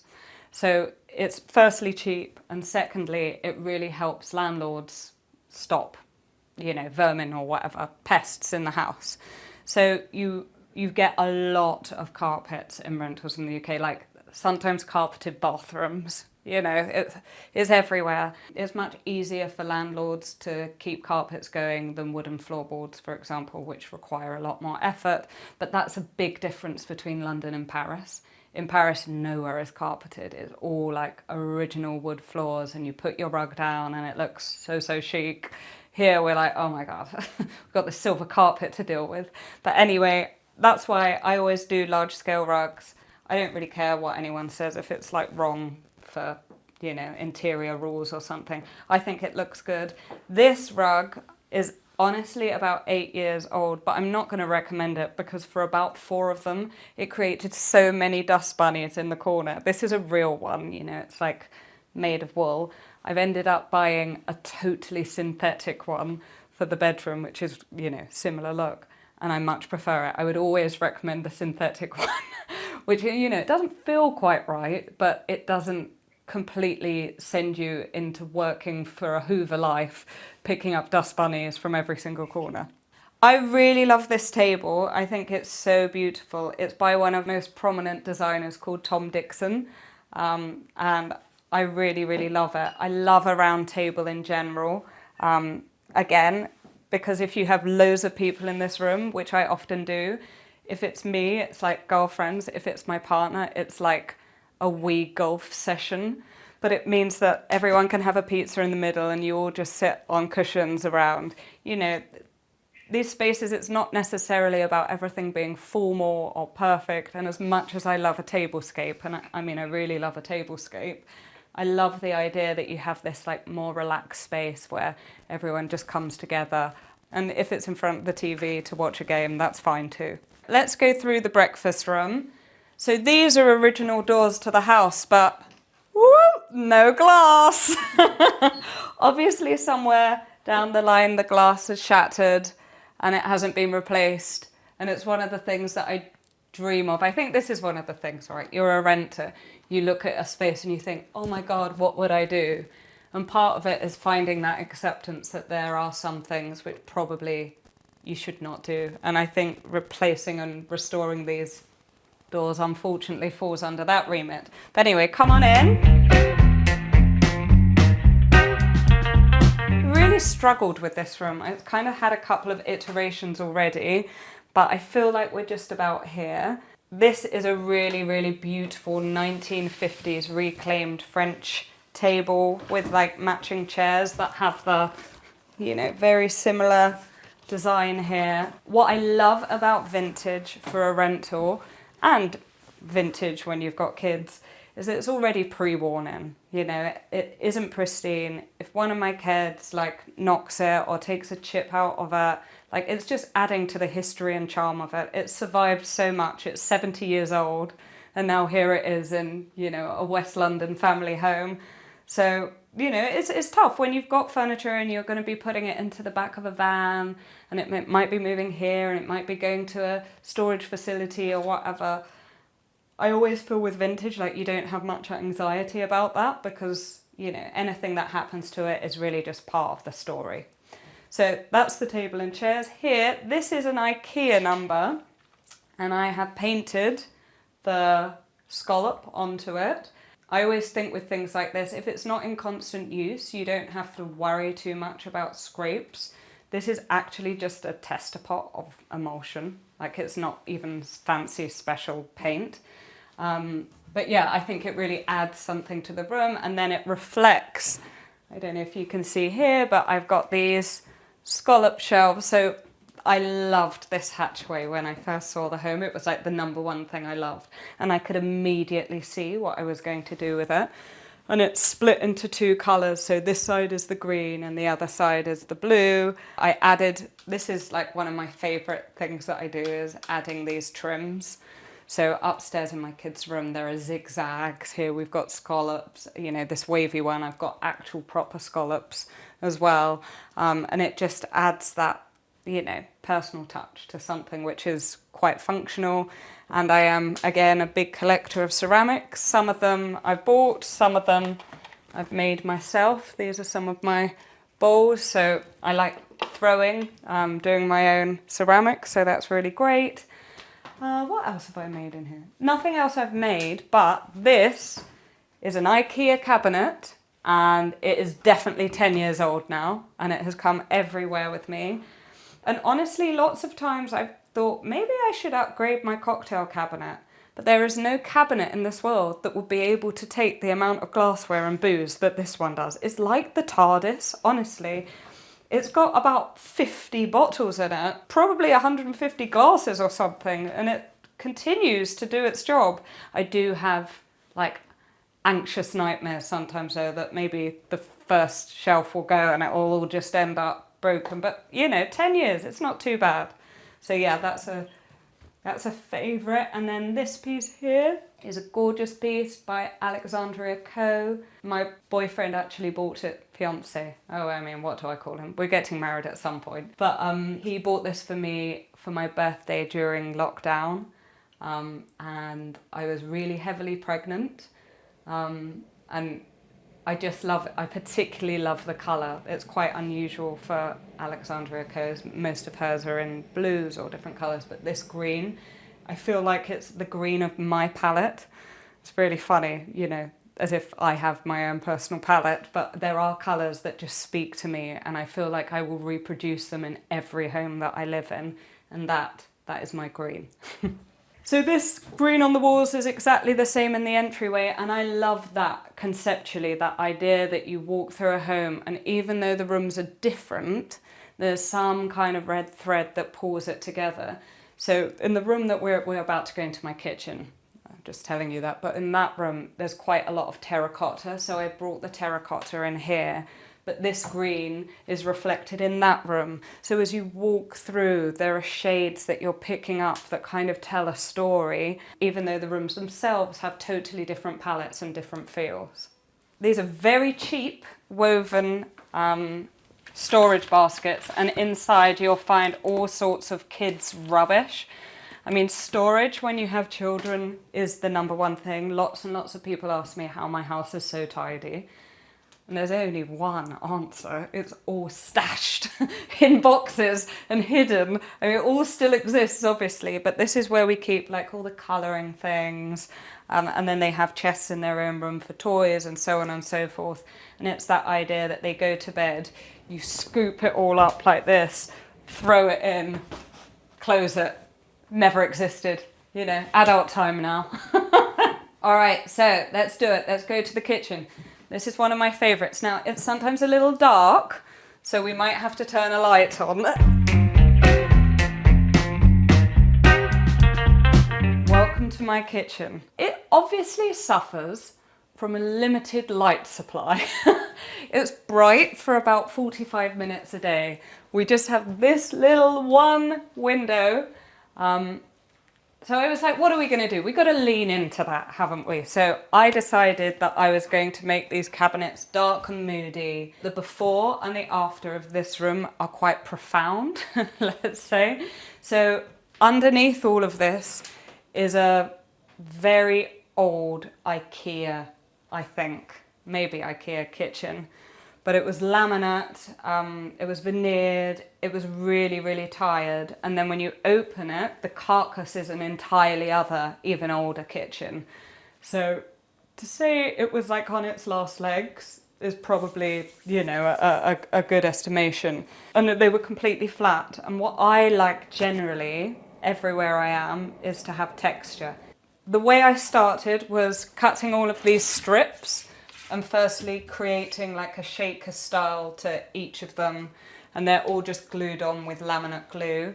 And then on top of it I use Rust-Oleum, I think it's called Evening Blue or Midnight Blue, but it's a particular kitchen cabinet paint, and you don't need to prime, you don't need to do anything special. It's completely made to just go straight on to laminate, and it has done so well. This is just 2 coats.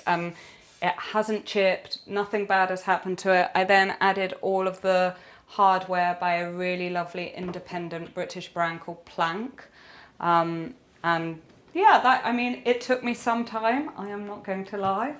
I then built in the IKEA island here. So that's the same thing. I just slightly sanded it down because it had quite a shine to it, but then used the kitchen cabinet paint again, and it did really well. This is a well-known IKEA little stool. The rug is from Ruggable, so washable as well, which is wonderful and required. And then obviously the biggest story in this kitchen is vinyl. So I have wrapped in vinyl the work surfaces, I've wrapped the white goods, I've wrapped the fridge, and then these are tile stickers. So they've got this kind of like Portuguesey feeling, and I really love it. I love this room so much. I then finally, at the other end of the room, I've added a radiator cover, which is something you'll see in lots of the rooms that I have in this home. They're the same radiator cover. I would have made these, but honestly, I couldn't have made them as cheap as I could buy them. And then they're paint your own. And it's another really great way of bringing colour into a rental, because obviously that is actually quite a large scale piece in the room, but you can pull it away immediately. It's entirely temporary. But yeah, it's another great way. If you're not going to paint furniture, you can paint things like that to bring in colour. And then, of course, with everything, it's then layering in for me some textiles. So I made these cute little gingham curtains, and then these matching gingham ruffled cushions, these sweet little things. I love that. I actually probably would have done like skirts all along here, but the white goods stick out too much, so I couldn't. What else have I done? Oh, I hung these shelves. Now these shelves, again, they're a really nice selection of, you know, lots of my bits and bobs. These are all charity shop finds. I love them. It's so nice to put collections like that together to create an additional layer to your palette. And then these are really fun artwork. So again, when people ask me how to buy art, one of my personal ways of doing it is grouping pieces.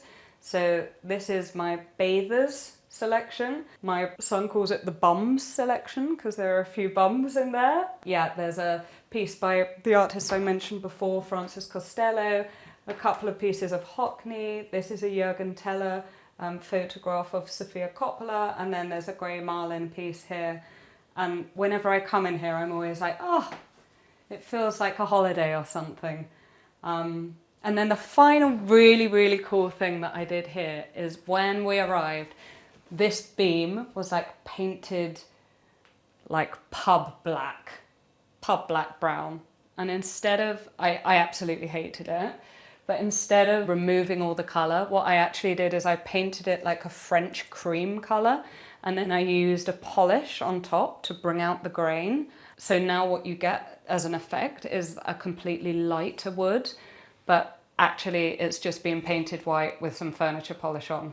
Probably if you like rubbed your hand too vigorously across it, you might end up with a bit of a brown palm, but you know, we don't do that. It's out of my reach, fortunately. So for anyone that was interested in what those other glass-free doors look like, this is what it should look like.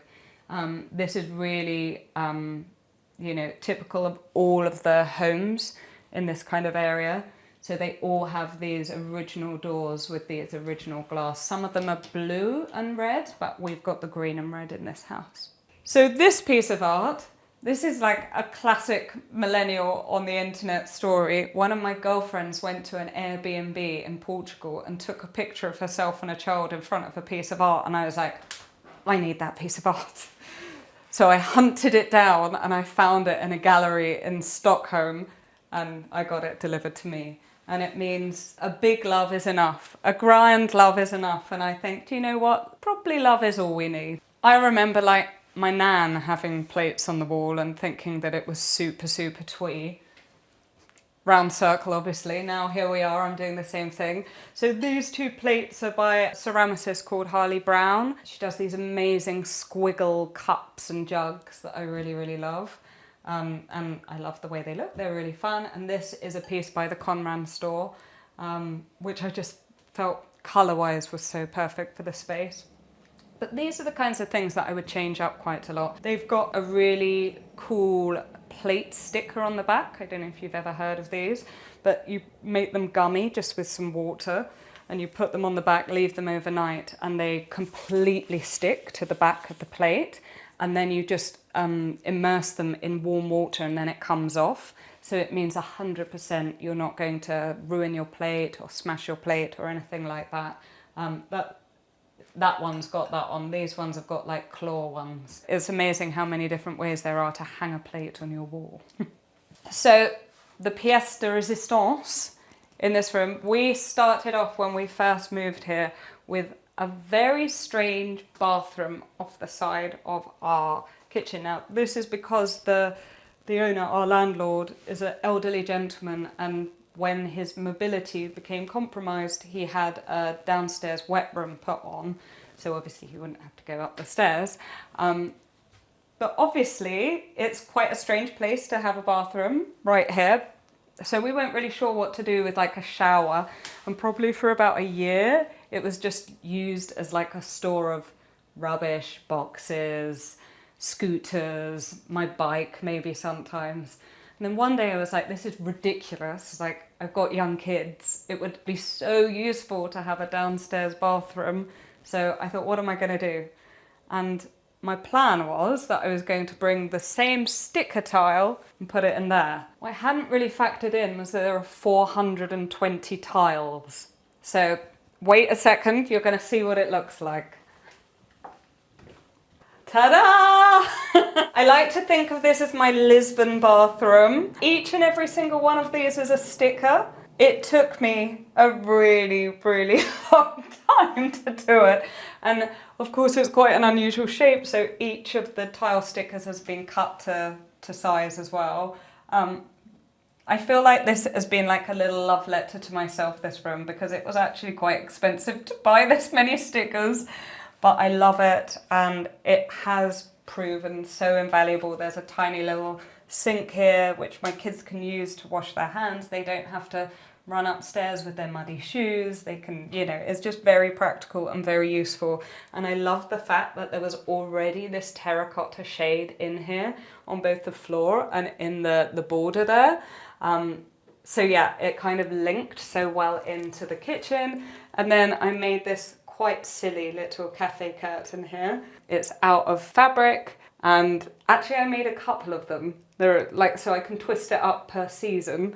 But yeah, I just think it again adds that kind of charm, that quaintness to what could have otherwise been quite a municipal space. Okay, next up we're going to the dining room. Come with me. So this is our, I guess, more formal dining room, which kind of seems like we've got two dining rooms, but actually I use it for entertaining, and it is my office. This is where I work. I take all my calls here. I like my Zoom background. And it's a really lovely, calm place to be. You can see out to the road. But again, in the evening, you kind of pull the curtains, you put the record player on, and it turns into a perfect little evening spot. Now we can fit 8 people around the table, and sometimes we pull up a couple of stools and shove in another 2, and there are 10 of us. And it's such a gorgeous, gorgeous space. I love being in here. Again, this was painted magnolia, so I repainted the whole thing. And then the majority of these pictures are all held up with command strips. I'm sure you guys have heard of command strips, but they're basically like sticky Velcro. And yeah, aside from that one, which is actually glass and really heavy, and I have made a small hole, which I will be refilling and doing all of my duty around that. Yeah, these are all stuck with stickers, basically. What can I tell you? So in here, this piece of furniture we received third hand. It was once in the Thomas Pink store in Mayfair. It went to someone else. It is now in our home. These lampshades are so gorgeous. They are made in a collaboration with my friend Eleanor, and her Instagram handle is A Considered Space, and it was made in collaboration with a maker called Munro Kerr. And these wavy colours, I absolutely love them. And what I did was then colour matched some paint to paint the base. These bases are from Pookie, and they're DIY paint yourself ones, but then obviously you can get the exact perfect match. So these chairs I collected over the space of about 2.5 years. So they're classic Eames chairs, nothing to write home about. I love that they're black on black with the black maple legs. But actually what's special is I couldn't afford them. So each of them was bought one by one in different circumstances, so they don't match. There are a couple that are Herman Millers, so they came from the States because that's who has the franchise in America. The others are Vitra. A couple are slightly lower, so I always avoid those at dinner parties. I'm short enough as it is. And I got a couple from Auction House in Darlington in the north of England. The 2 end ones I got on an end of season sale at the Comran store. This one is like a 1970s, and it actually isn't as black as I thought it was when it arrived. I was like, oh no, but actually what I love about this story is that it's not perfect.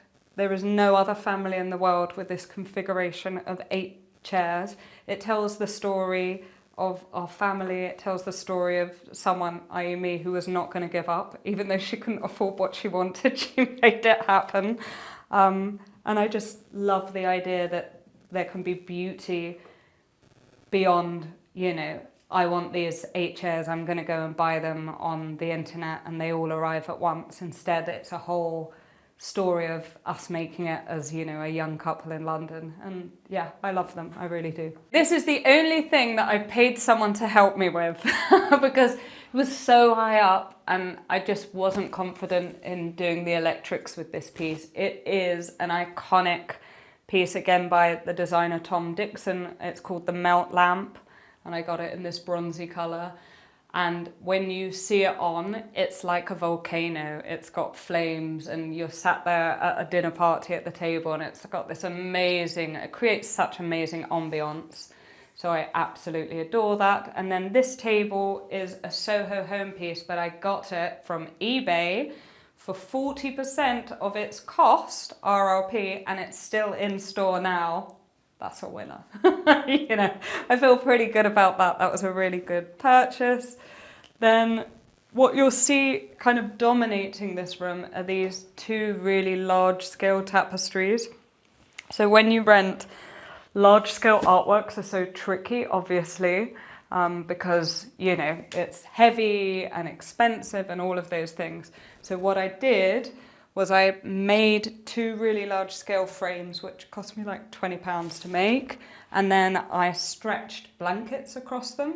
So this one's from Slow Down Studio, and this one is a blanket by an artist called Lucy Tiffany, but most people would have them, like, I guess, on the side of their sofa or something like that. But actually, when you stretch them and mount them like this, it's something like 180 by 2 meters, and they're so light, they're so easily transportable. You just obviously cover them, you know, with something, another blanket, and then you can just put them in the back of a van and off you go. I've just noticed this. Story of my house, there's always a tool somewhere. But yeah, haven't quite tied it up well enough there, but we'll hide it again. Probably not ideal with young children again. Be moving that this evening. But yeah, I love these large scale tapestries, and I've actually made them for a couple of friends now. But yeah, is a really great way to go as a renter. And then finally, I guess it's this little area. I don't know if you can see, but I haven't quite planted my geraniums yet. They're in the window box waiting. There's always a job to do. But anyway, I made this window seat cushion. I ordered the foam online, and then I got this really lovely boucle. And for whatever reason, I was like, this needs some kind of piping to pull in. So I added this terracotta piping into the story, and then I just made these really cute little cafe curtain style curtains out of some French linen. But again, this is a really lovely spot. Like if I'm sitting and I want to read, or I'm just taking a little moment, I'll sit up here, I'll light a candle, and it feels so gorgeous to have the light right there. Yeah, it's one of my favorite spots. So for all the viewers across the world here, the rental situation in the UK is quite unusual. We are a home-owning country, and especially when you have your family, it's very much seen as a badge of adulthood. But obviously, the tectonic plates of social and financial situations for all of us in our generation have been shifting at breakneck speed. And, you know, so many of my generational cohort no longer are able to buy a home. There's a wild statistic that it's something like 350% more 35 to 45-year-olds are now in rental accommodation than they were in 1993. So you can see how quickly the situation has changed. And one of the strange quirks of the culture here is that it's very much seen that you wouldn't touch a rental, like you wouldn't do anything to it. You move in and it is your landlord's responsibility to do everything. And I guess the relationship is quite adversarial between landlords and tenants in general. It's always someone trying to get something up on. There's a lot of distrust, let's just say. And I, however, was born in Munich in Germany, and that is a very, very different rental culture. And my dad lived in a rental property for over 25 years, and he put parquet flooring in and his own kitchen, and he had an amazing relationship with his landlady. So I really wanted to try and bring a little bit of that attitude to our situation here. So when I look for rentals, and when I was recently looking for rentals for this property, I put together a whole proposal for prospective landlords of what I would like to do for their properties. So what I look for in rental properties is not the ones that are perfect and have just been done up and are pristine and polished and top of the market. I look at the ones that have been overlooked by everybody else, basically, because I see that as an opportunity to create this mutually beneficial situation for the landlord, who will get the opportunity to have their house refreshed, and for me to put a bit more of a personal stamp on it. Now, I started showing everyone on my social media what I was doing, and the messages were wild. Like, people said that I was a mug, that I was lining my landlord's pockets, I'm already paying his mortgage, why am I making the value of his property go up? Like, there's a lot of negativity, I feel, to making these kind of changes. But ultimately, my retort is always the same. Like, my life is now. Like, I am not waiting to live until I can afford a deposit. Like, my eldest child is 6. This is his childhood bedroom, you know. It's not going to be in 10 or 15 years' time if that's how long it takes for me to get on the property market. So I'm going to make this the very best I possibly can. I'm not saying it's perfect or it's the ideal scenario, but I'm going to make the lemonade. So in order to do that, obviously, you don't want to be spending a lot of money on labour when it isn't your property. You have got to balance out the two competing issues, that it's an investment that maybe in 3 years' time will no longer be reaping you any dividends, but equally those 3 years is a good section of your life. So in order to kind of square that circle, I decided that I was going to do all the work, like literally all the work myself. So I've painted every single room in this house. I've done light plumbing, wallpapering, you know, made curtains for every single window. I've made them myself. I've decorated everything. Everything you see in this house, I've either handmade or hacked. There's a lot of a mixture of different things, I would say. And I guess a lot of that comes from my background in fashion. I've been a fashion journalist, you know, for years and years back. I still work freelance as a fashion journalist. And I was on magazines for nearly 10 years. And that really instilled in me this understanding of the high-low approach. Welcome in. This is our guest room. This was the room that I fought so hard to find a property with the space, and it's wild. Like, we were looking at 2 to 3 bedroom flats that cost the same as this, but we slightly shifted the location and got this extra space. But this for me is so fundamental. Both my parents live abroad. My mum's in France and my dad's in Germany, and my brother lives out of town, and my partner, his mother, is also a long way away over in Norfolk. So if we want to have the family together, it's so nice to be able to have this space. This is my favourite, I guess my favourite asset of this property, that we have this extra bedroom. So what did I do? We've got another radiator cover here in the same blue that we've got downstairs with those wavy lampshades. So again, you see where I'm coming from. It's the mimicking of the colours. Now this is a IKEA Stockholm mirror. I'm sure you've seen many of them around. It was originally in the walnut colour and then I made it stripy, so that's super cute. This is an IKEA Pax. You may have heard of it. But I jigsawed out the sides and then stapled behind with all of this rattan to create something with a little bit more texture. This room has got a lot of texture to it. There's lots of baskets and dried flowers, and that's kind of like the feeling that I wanted to evoke. Then this bed, it's a high street bed. I think it like cost maybe £300, but I then reupholstered it. So I reupholstered the headboards and the sides in this ticking fabric. Now ticking is, as you guys probably know, generally used for mattresses. It's a cheap fabric, but it's super, super durable and great for upholstery. And I'm a big fan of, you know, stripes anyway. So what I ended up then doing is making curtains to match. So we've got the ticking curtains, and I think that again, it was about £15 a metre. It was really, really affordable. These are some IKEA shelves, Mosslander, I believe its name is. And then again, it's the arrangement of special bits. These two pieces are by one of my favourite artists, Lucy Mahone, and this is by Wilmian Bardwell. And I love her work too. What else have we got? Oh, this gorgeous piece by Letitia. My main passion in life is pasta. I mean, it's not a lie. I love making these little padded hangers for people. So when you have guests to stay, they've got a little place to hang their things. We have this little hanger here. So even if you're overnight and you've got a lovely dress to wear for a night out, you've got your padded hanger, put it there. It's all those little things. It's like, you know, the water glass and jug and all of the little special things that make it feel like a home from home, an empty, I try and keep it empty, an empty chest here so people can put their stuff in. What else? These are another 3 lovely pieces of artwork. This piece is by my friend James, who is the godfather to my eldest son, James Parkinson. This is another piece by Lucy Mahone, and this is a poster by a lady called Carolina. I can't remember her surname, but yeah, that's the great thing about art. You can frame anything, you know, and I love that you can have a selection of pieces, some of which are higher value and some are literally just a postcard. But what I particularly love about this room is I haven't painted it.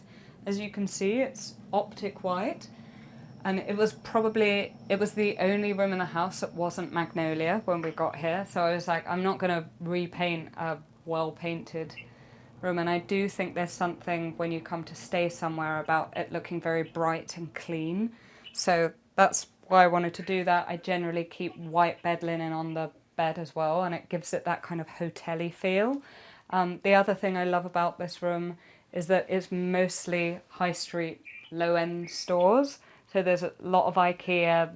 The bed is Any Day by John Lewis. The side little trays are by Habitat. The lamp bases, I think, were like £20 from Dunelm. I love sometimes putting a really tight budget on things. I mean, I don't love it. That's a lie. I just lied to you. I don't love it. I want to spend all the money on all the nice things all the time. But what I actually find is quite often when you have a budget constraint, the result can end up being better. And I think that's because it makes you more ingenious and innovative in the way that you use your cash. So, you know, that's the upholstery. I would never have thought that I could upholster a bed before this room, but apparently I can, and it looks great. It's held up for 3 years, so you know, this is done okay. It kind of pushes you to use skills and find new ways to do things.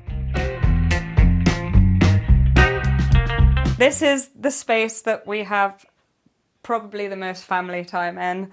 We do a lot of playing and a lot of, you know, just making things, building things, crafts and bricks, and, you know, I've got 2 boys. It's a lot of construction vehicles. So yeah, I love this room. So obviously this is quite a bold colour choice for a rental, and I was really thrilled that my landlord signed it off. The one pro is that when I'm repainting it, if I have to repaint it and they decide they want me to, it's only like half of the wall to paint over. But yeah, you know, I love this room. Again, we've got another radiator cover in here that brings a lot of colour in. And above the cover, we've got these fun papier-mâché faces that I made with my kids.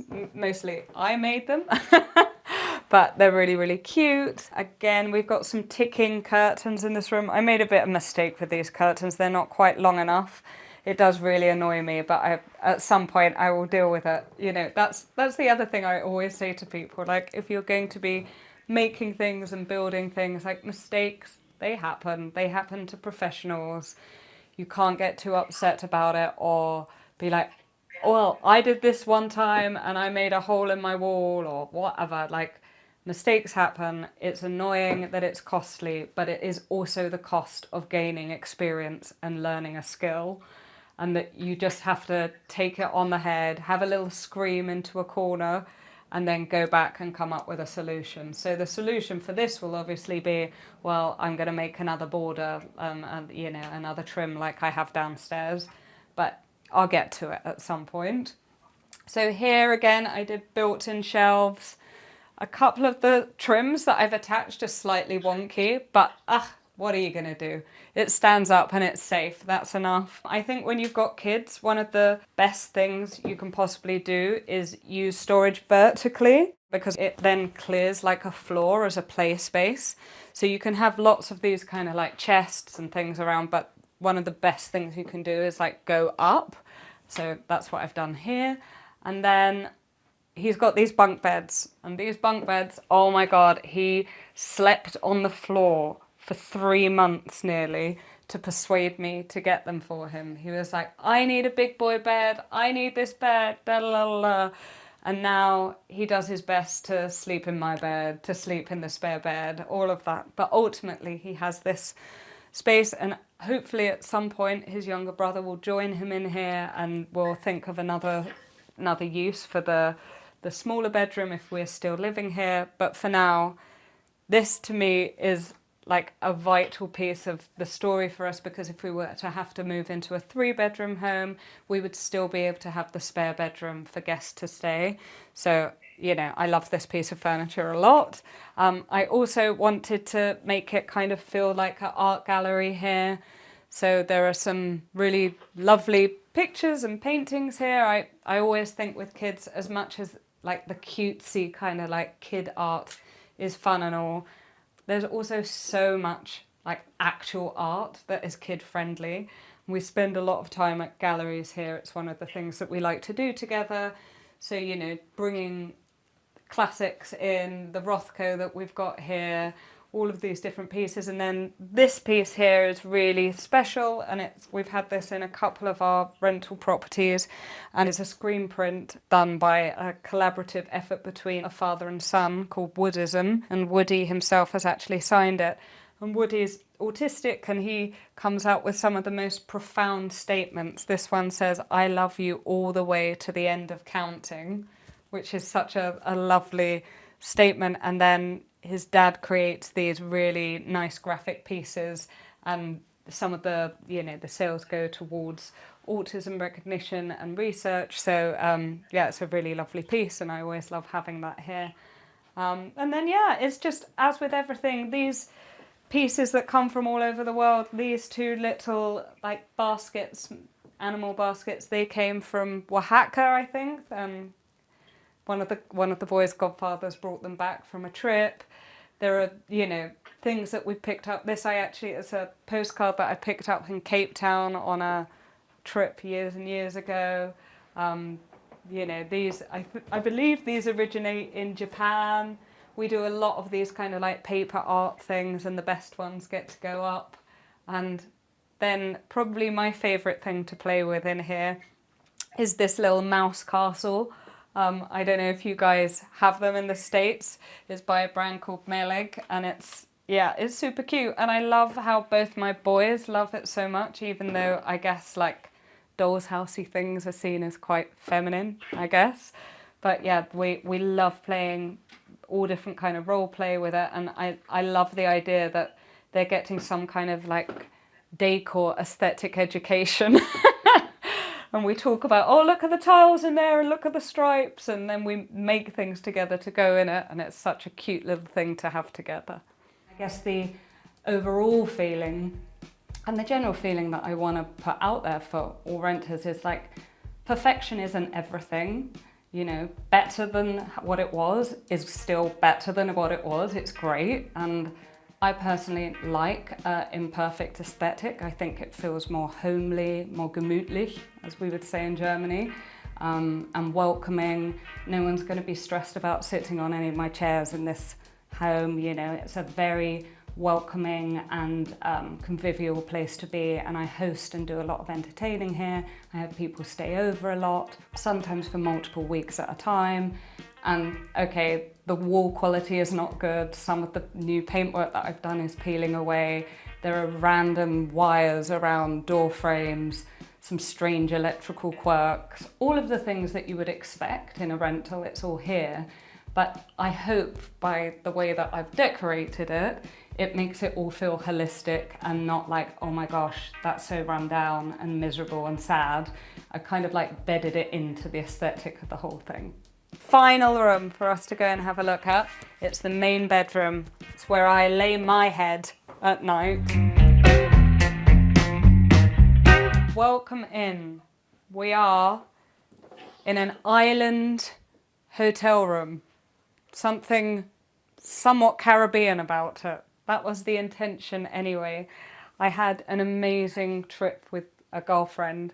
We wanted to see each other. She lives in Los Angeles, I'm here in London, and we were like, where could we possibly meet? And it ended up being Barbados, and it was, you know, a trip of my life. It was wonderful, and I'd never been anywhere like it.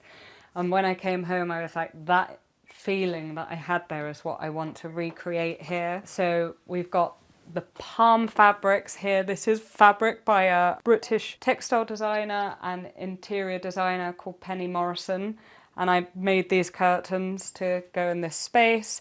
I upholstered the headboard and made these bolster cushions out of some fabric from the cloth shop, which is on Portobello Road here. They have fabulous fabrics, which I work with a lot. The linen is by a company called Piglet in Bed, and I love changing the linen up. Like, I have some white linens and pink scallops and all the ginghams, and I love doing a print clash on a bed, as long as you keep it all in the same kind of green. I remember one time an art teacher told me that every colour of green goes with each other, just look at a tree. I'm like, I mean, he's not wrong, is he? So I brought that principle with me into this home. And then behind us we have good old staple. It's a Hemnes IKEA chest of drawers, and I've painted it in Farrow and Ball cardroom green. Again, it wasn't primed. It's done very well. I love this colour. It's the kind of colour that I would definitely paint on walls if I owned my home. So yeah, it's nice to be able to bring one of the shades that you would like into a house through furniture with paint. Then here I made this mirror. Well, I didn't make it from scratch. It's an IKEA mirror behind. And then I made the mitered corners and created the frame out of some wavy trim there. So that was another really great. This green, it's called Bancha. It's another Farrow and Ball colour. The walls are a colour called Phlox, Phlox, by a British company called House of Hackney. They've got an amazing paint collection. It's new. I was really impressed with it. Then we have got another radiator cover here, and then this 3x4 selection of art prints. This was from a project I worked with a brand. They have amazing, it's called Wall of Art. They have an insane selection of pieces. I think I probably trawled through something like 18,000 artworks and came up with this combination. I really love them. All of them speak to me. I think this one's my favourite. It's called Fleur Fleur. But I love how they feel in combination, and I love the idea of, you know, creating one statement through multiple pieces of art. Then behind us we have got this piece, this rattan piece, which really speaks to that kind of Caribbean feel. This is a vintage piece that I got from Vinteria. I love that. These lamps, I love these lamps, these squiggle lamps by a maker here called Bias Editions, which I really love. Gorgeous. Some more rattan around the mirror. This is a piece, I always say this is my pandemic bouquet because it's July 2020. I remember buying it and just like desperately wanting to be cheered up. But in the end, it's kind of, I guess, like grounded the palette in here. And I've colour matched the exact blue to paint this metal lamp here. So you've got the exact colour there, again, to bring that in. And then I guess my final thing in this room is this piece. It's by Hester Finch, and this is probably my favourite artwork in the whole house. I think it's super selfish that I have it in here because obviously, unless you're doing a room tour like this, people don't really come into your bedroom unless they're like ultra nosy. So it's something that mostly just my partner and I see, but that feels like it almost makes it even more special. I look at it every day. I love the way that it works with the colours in this room. Yeah, and it means a lot to me. I really love it. I think home to me has always been about a sense of peace. That moment that you walk through the door and you're safe, it's a sanctuary. And part of that for me is also sharing it with other people. The idea that you can open the door and you have curated this place that feels tranquil and welcoming, and it can be a home from home for lots of other people, not just me. That's really what I aim to achieve in every home that I decorate, and you know, it's my dream. For some people, they don't care about their environment. I absolutely understand that. Like, would be a waste of their time and energy to be doing all this stuff that I do. But for people like me to not feel comfortable in your home, it's really deadly from, you know, a mental health perspective, from a feeling of your own success, your own esteem. I need to feel that I've expressed myself in my space to feel at peace.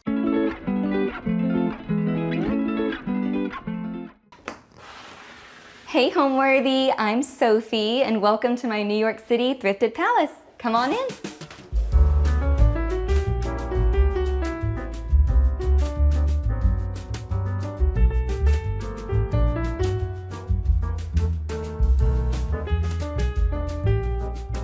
You're watching Homeworthy, where we believe every home has a story.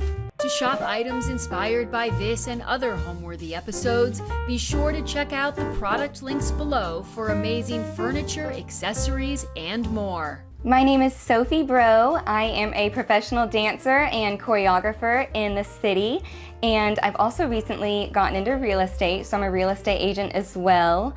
I have traveled across the country and been on Broadway national tours, and I've been in and out of the city the last 5 years, auditioning and traveling for work. And recently this past year, I decided to put the suitcases up and move back to New York City permanently and have a place of my own. So I am in this apartment when I moved back in this past year, March 1st. I was really looking at various different neighborhoods in New York, and I opened up the Hell's Kitchen area because I love the culture, I love the hustle and bustle of this area. I never thought I'd want to live in Midtown West area, but I absolutely love it. This little apartment is a diamond that I would never have found if I didn't open up my search. And I sometimes like to call it Southwest Central Park to make it sound a little more elevated. And so anyways, that is where my adorable little gem of an apartment is. And I would say my design style, it varies room to room. The base is French. I was really inspired by my travels to Paris last year. But French, I'd say chic, classic Parisian. The kitchen's a little eclectic, and then my bedroom is definitely has more of a traditional flair. Finding this apartment was a journey. It took about a month from the time I decided to move to the time I actually found the apartment. I moved in the winter, and so the thing about that is there's not a lot of inventory popping up, so I would wait weeks and weeks before I would even find something in my price range pop up for me to even rent. And I was back in Texas at the time. I'm from a small town in Texas, and so I wasn't here to search myself because I knew it would take so long since it was the winter season. And I had a real estate agent who I was connected to through mutual friends in the entertainment industry who was so patient with me as I was a little picky to find the perfect place. And so we did virtual tours for a month, and I was starting to get so disheartened because I would put an application in on several apartments and never got them, especially in neighborhoods that were dream neighborhoods. And so like I said, I opened up my search to Southwest Central Park, Hell's Kitchen, and this apartment came available one day. It is rent stabilized, it is such a good price, and there were so many inquiries on this apartment that they shut it down. They shut the listing down within 10 hours. I think they had 250 inquiries. And so it was serendipitous because the real estate firm was Bond, New York, and my real estate agent was from Bond, New York, and now I'm a real estate agent with Bond, New York. So I feel like the stars just aligned. God was on my side. Everything fell into place as it should have.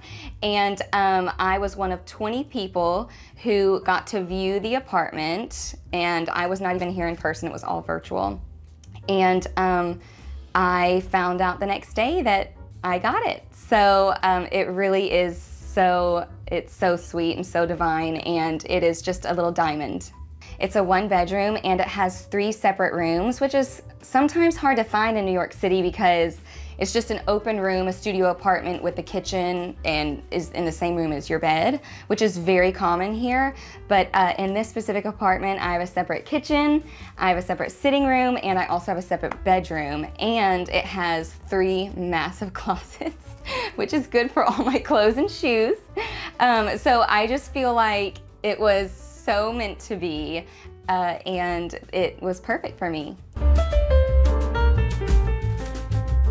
All right, y'all, welcome to my kitchen. This is the first space you enter when you walk into the apartment.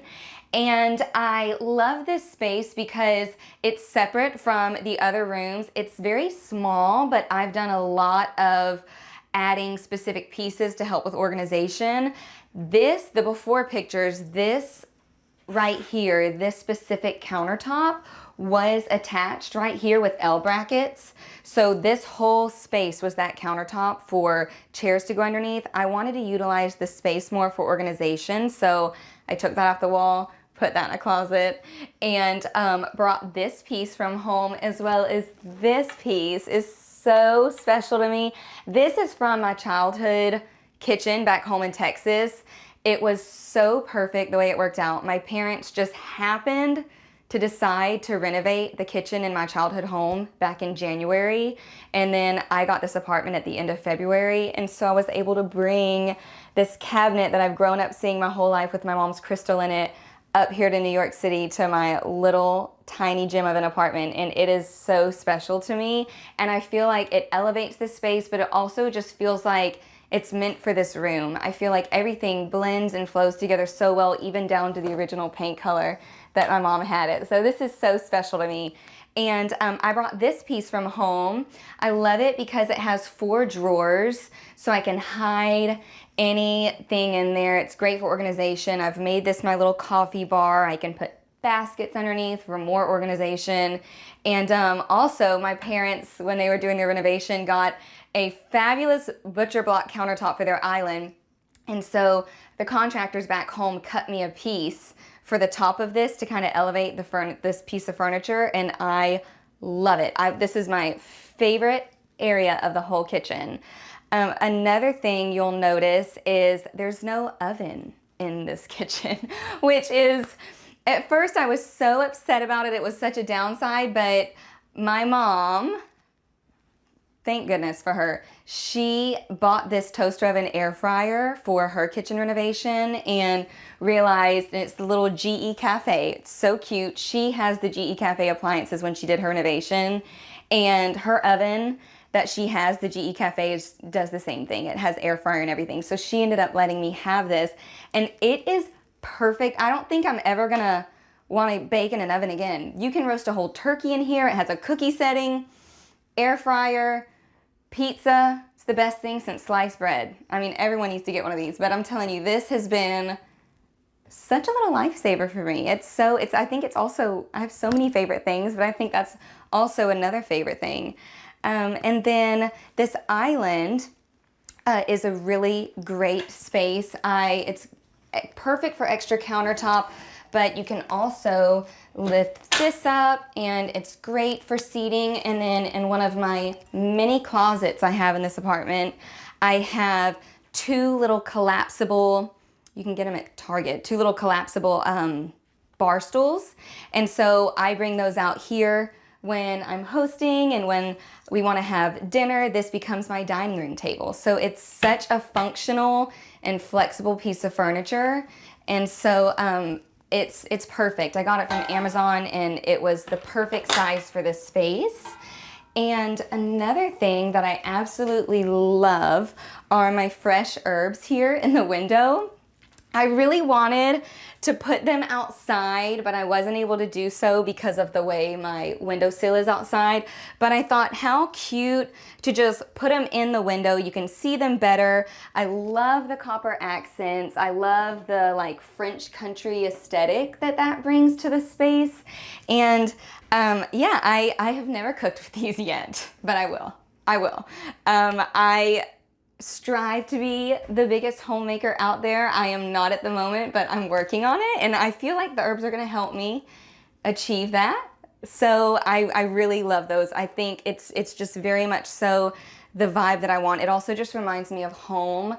My dad has a garden back in Texas, and my mama has all her little herbs right outside the kitchen window. And so it's just very nostalgic for me. And this piece is very special to me. It was free. It was literally free. I got this in Texas, back home at the lakes. It's either Sam Rayburn or Toledo Bend. It's called the Wow Factor, and it's like in between those 2 places. They buy out storage units, and it's just all this stuff outside. It's like the mix of like a garage sale. And so this piece was left out in the rain. I was like, it was just by the fences, and I was flipping through all the art, and there was a big mirror I got, and the guy was like, ma'am, you can get this for free if you want. You can just take it. So I did. And I reframed it at Hobby Lobby, and I got a little art lamp, and now it's one of my favorite pieces of art, and it was free. So it's so special to me. I love it. I got these little TV trays from the Salvation Army. I live very close to one. It's dangerous. They know me by name. And so this came from there. I got my little TV trays. I have several, so that it's just, once again, extra seating. I feel like that's always something you're looking for in a small New York apartment, is versatility and extra seating. And so I really feel like I'm able to achieve that with these TV trays. And I can bring them all around my apartment. So, and a few more things that I just love in this space are my upper cabinets. I love that I have a space.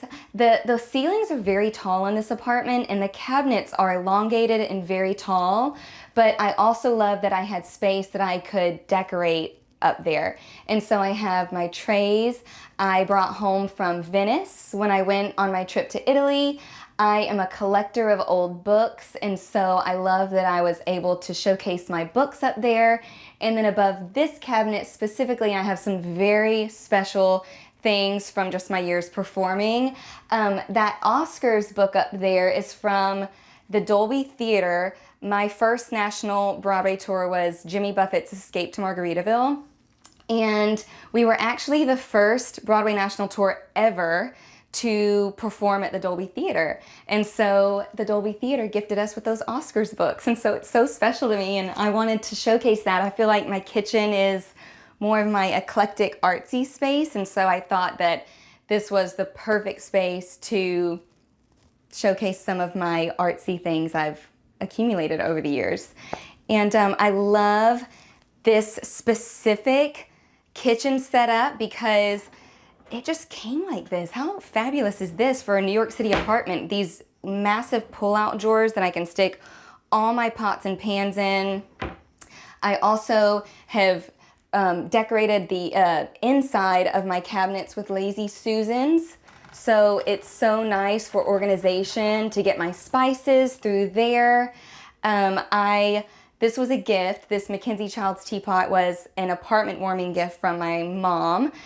She's always had a Mackenzie Childs teapot in our house in Texas growing up. And so it's so sweet to me. I feel like this was like, I've achieved homemaker status, my own place, because I have my Mackenzie Childs teapot. That's something that I've always wanted. And so she gifted that to me when I got my place.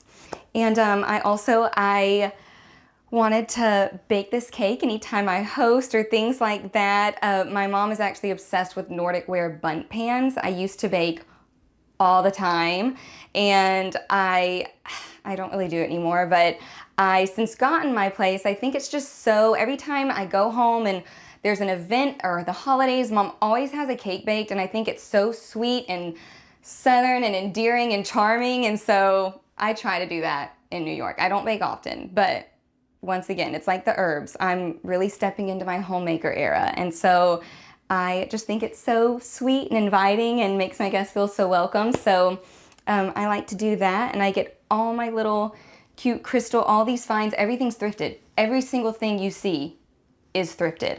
So this came from the Salvation Army, where they know me. That's thrifted. These two items are from the Salvation Army. This is from Facebook Marketplace. It's a Williams-Sonoma copper pot hanger. Facebook Marketplace. Yeah, $20 for this. It's crazy. I love to thrift. Oh, this just shows you how much I love a deal. This specific pot, I feel like, is a really good example of how much I love a deal. So this is a very expensive, I think it's called Baumelou. I'm not sure. It's a French brand. Copper saucepan with a cast iron handle. I think it's like $100 on Amazon. It was on clearance at Marshall's for $32, and I wanted it so bad because I just love the copper aesthetic. But I was like, I'm just not spending $32 on this. That's expensive. And so I went back like 3 days later, and it was clearanced even more for $16. And so I got it for 16. But that's just an example of my finds.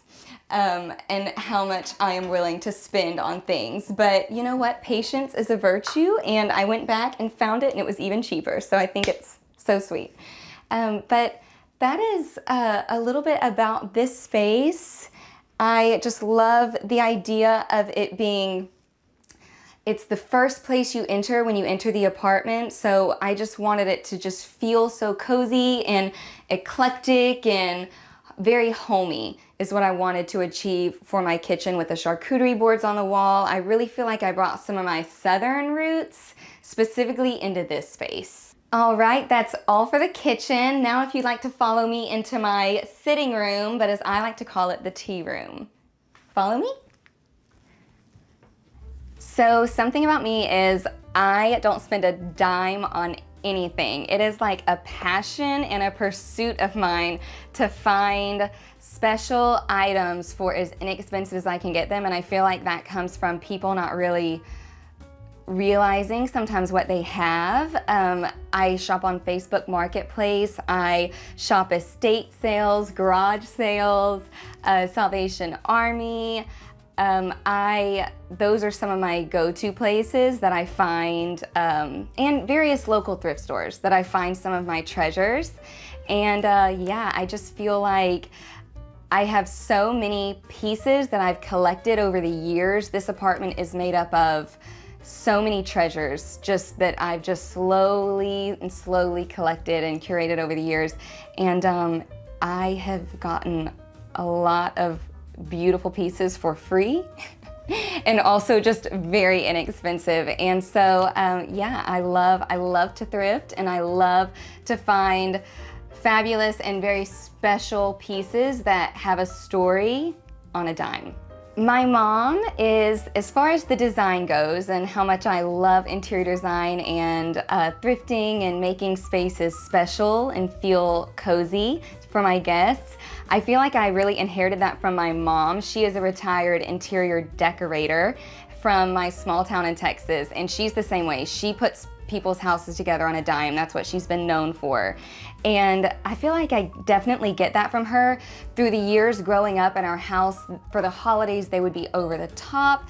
Her and my dad used to own an adorable coffee shop and gift store, and it was like something out of a magazine. She would just always go over the top with her decor and her design, and she was just is such a great host. And I just feel like through the years growing up, being surrounded by it always being so special and looking so adorable, that I just kind of learned from her. I really feel like I learned from my mom, and she did have a hand in helping me make this place so special.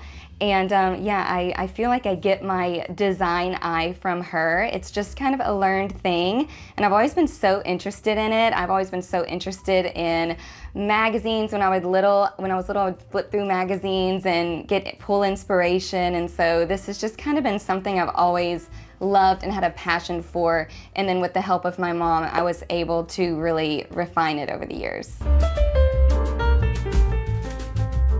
All right, this is the tea room. This is my favorite room in the apartment.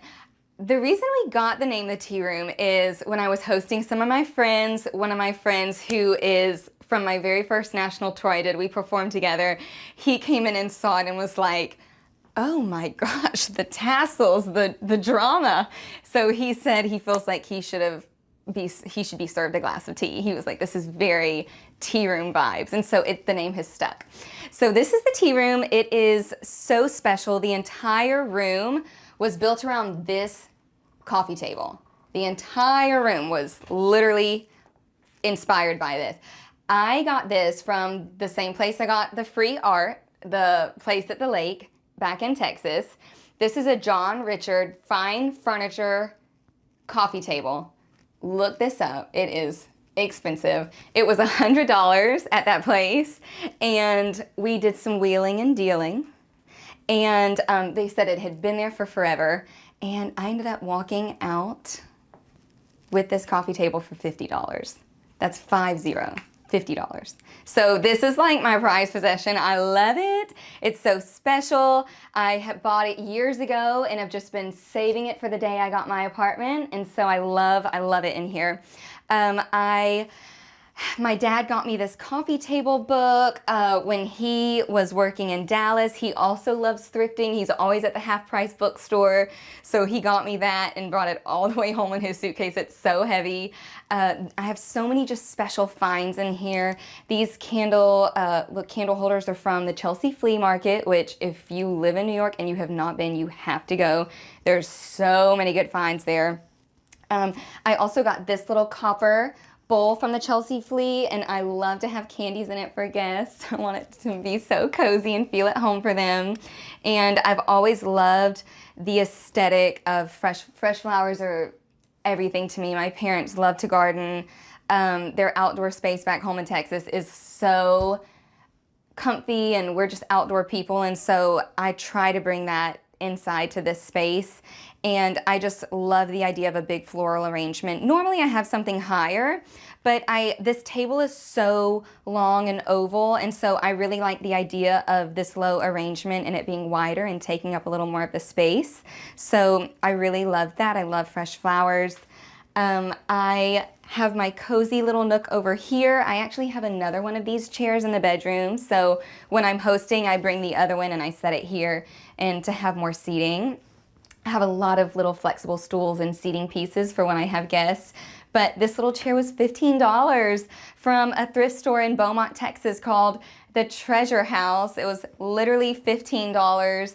Also, I'm looking at all my lights. Every single light you'll see in here, I only have 3 outlets in this entire apartment, just 3 outlets. So every single light you see in here is battery operated.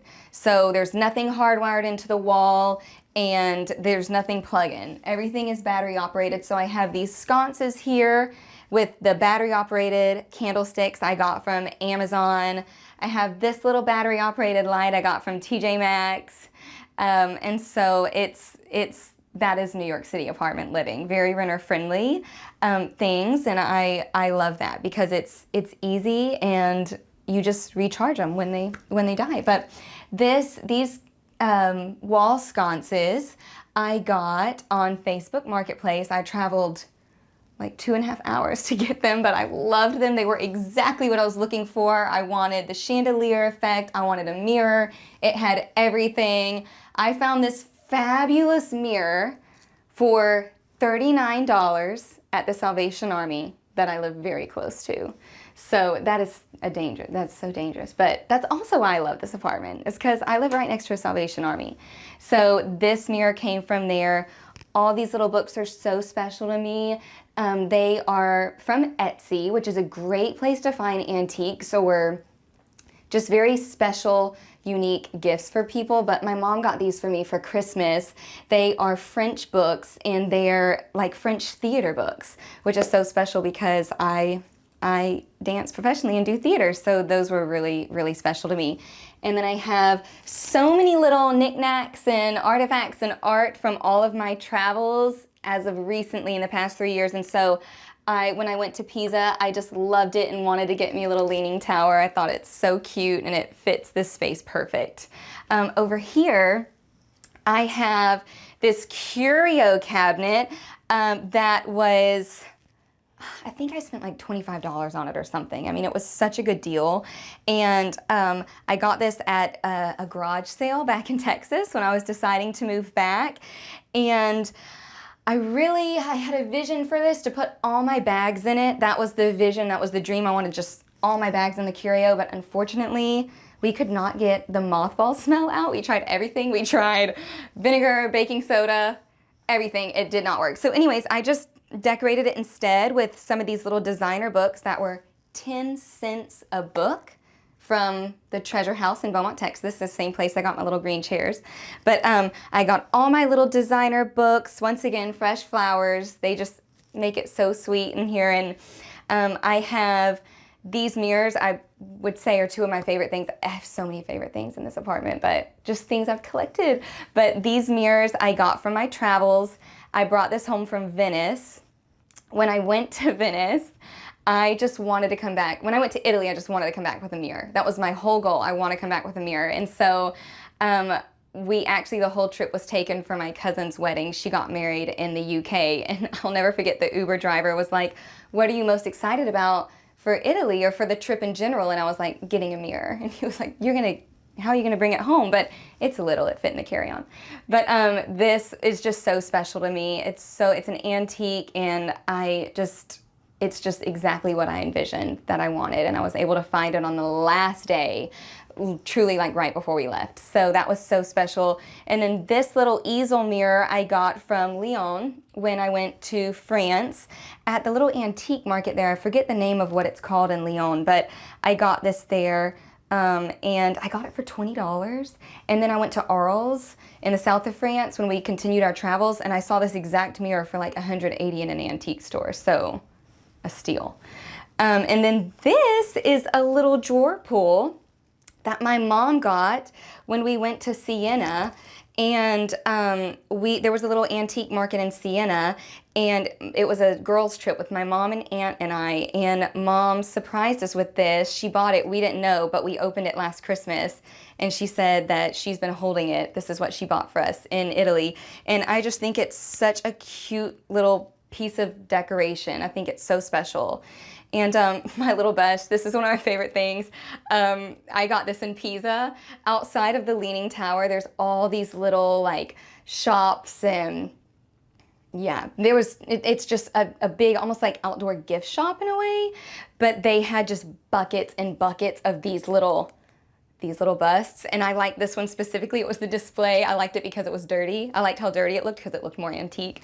So I walked out with that, $2, a steal. And yeah, this is where I keep all my jewelry. This is kind of like my little like glam station next to my closet, which this is a massive closet space for a New York City apartment, by the way. Also, if you look at the uppers, I mean, this is so much storage, which is a necessity because just like I like thrifting furniture, I also like thrifting clothes and shoes and everything else. So I need that. But moving over here to my sweet little reading nook, when I was finding an apartment, it was all virtual tours, and I didn't even realize that this apartment had a reading nook. This was such a surprise when I got up here and was like, what did I just sign my lease on? This was such a surprise. I did not even remember seeing this. And so I had my contractors actually, who were renovating my parents' house right before I moved, they actually drove up there. He drove up here with his wife and helped me move into this apartment, and his wife just happened to be a seamstress. And so I went to go pick out fabric, and she made this custom bench seat for me for this reading nook, and it was just so special to see everyone helping me move in this tiny apartment and everyone utilizing their own specific God-given set of skills. And it was just so sweet to see her on my little tiny kid's sewing machine making this bench seat. So this is very special to me. And these are pieces of art from my travels to Italy. It's always important to me to get a local piece of art anytime I travel. So this is Pisa. The middle one is Venice, and the top one is the Siena Cathedral. And then this light I love because it really brings in the colors of the coffee table, and then also this pillow here. But this is just a wall sconce that is supposed to be hardwired, but I'll show you. I just have a little magnetic rechargeable light that I just put in it, and it's so renter friendly and convenient. And yeah, I love this wall sconce. It's just, I really feel like it just brings the space together. It really incorporates the black even up on the wall. And I love the velvet. I really wanted to bring velvet. I love the idea.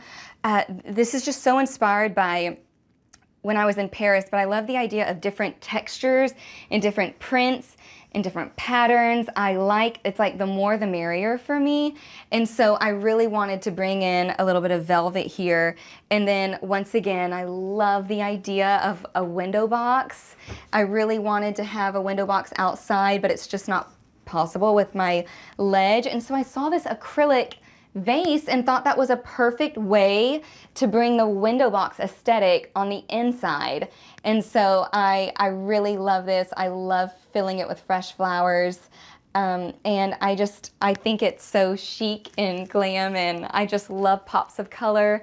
And I just really think it just ties in the look that I really love. I love it to be classic and antique, but I also love to bring the glam and the chic vibe into the space. And so I feel like those roses in the acrylic box help me achieve that. My design style changes often. I feel like over the years, it has been a little more contemporary back like in my childhood bedroom. In my real estate office back in Texas, I had a standalone office. It was a lot more contemporary than it is now, but in recent years, about 3 years ago, I went to Europe for the first time and my eyes were just opened. I was just so overwhelmed with the beauty of the architecture and the interiors, and it was just, it just was so incredible to go and experience something that is so different than what I've grown up seeing, I feel like, in the United States my whole life as far as architecture and design style goes. And so this specific apartment, it's always been my dream to have my own place in New York, and I feel like this specific apartment, I wanted to really go all in with the Parisian antique classic interiors, and that was really inspired by my last trip to Paris. I feel like I was always in an interior design museum, just pulling so much inspiration. I just loved the look. I loved how chic and timeless it was, and I was like, I'm gonna do this. This is gonna be my next apartment, but it's gonna be on a dime. And so I really feel like I've pulled a lot of inspiration from my trips to Europe, and it has come out exactly how I wanted it to. So I'm really happy with the result. So when I was finally putting my suitcases up from touring and traveling across the country with my professional dance career, it was finally time for me to get a place of my own. And the most exciting thing about that was to be able to host my friends and host visitors and guests, and I love the idea of getting to host. And I have a cake that I baked in the kitchen right now. I have candies on the coffee table. I just love making it special for others. I think it's just the Southern hospitality, the Southern way. That's definitely how my mom is, and she is the ultimate homemaker, and so I aspire to be like that one day. And so I think my favorite thing, I'll never forget when I first moved into this apartment, it's very small and it's very full of furniture. And so I have a few air mattresses for when I do host family members and when I do have friends come. And so the first thing I was doing was figuring out where I was gonna put all the furniture so that I could host everyone. And so I think my favorite thing about having a place of my own is making it special for other people when they come to visit. That is like really a passion of mine, and I always want people to walk through my door and kick off their shoes and just feel right at home. So welcome to my bedroom. I feel like this is such a cozy, inviting space, which is not the original intention I had. When I was designing in my head the apartment that I wanted, I really wanted a dark and moody bedroom with a lot of prints and a lot of patterns, and I was seeing that, but I ended up totally flipping last minute to something white and cozy and airy, and I'm so happy I went in that direction this time. But a little bit about the space, as you can see, it's a little more traditional than some of my other rooms, I feel like, but I have so many special pieces in here. This piece in particular came from the Salvation Army I live close to. Whoops. And I got it for such a great deal. It's actually a changing table, but I was able to buy it and they let me take the changing table off. It was just able to be unattached. And so I just think it's perfect. It fits the space perfect, and it's great for extra storage. And it was just a find that I stumbled on, and that's what happens when you go to these thrift stores. You'll never know what you'll walk out with, but it was so special to me. This book in particular is probably one of the most special things in my entire apartment, and I didn't realize it until recently actually, but I thrifted this book at the Treasure House, the same place I thrifted my 10-cent designer books and my little green chairs.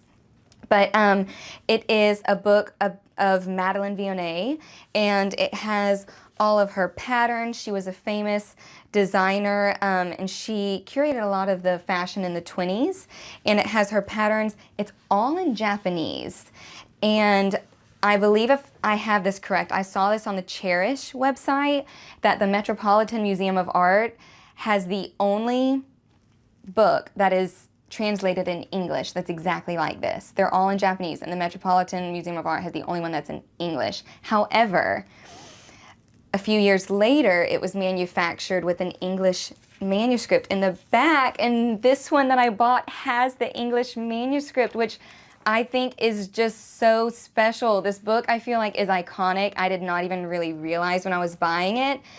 I think they had it for like $350 in the thrift store, and I was like, oh, I'm not gonna pay that, because I just didn't know anything about it, and I didn't know how special it was at the time. And, you know, I was talking to the guy for a while, and he said that it's been there for years and years and years and would cut me a deal. So I don't exactly remember how much I paid for it, but I know it was not more than $150.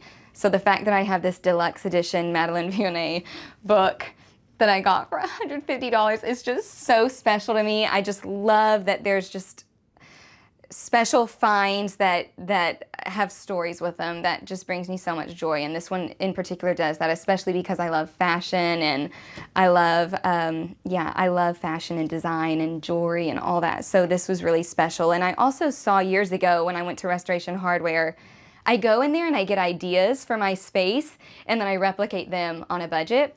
But I saw that they had just a massive open book laid open on a desk with a task lamp over it, and I loved the simplicity, and I loved the look of that, so I wanted to replicate that here, and I truly love the look.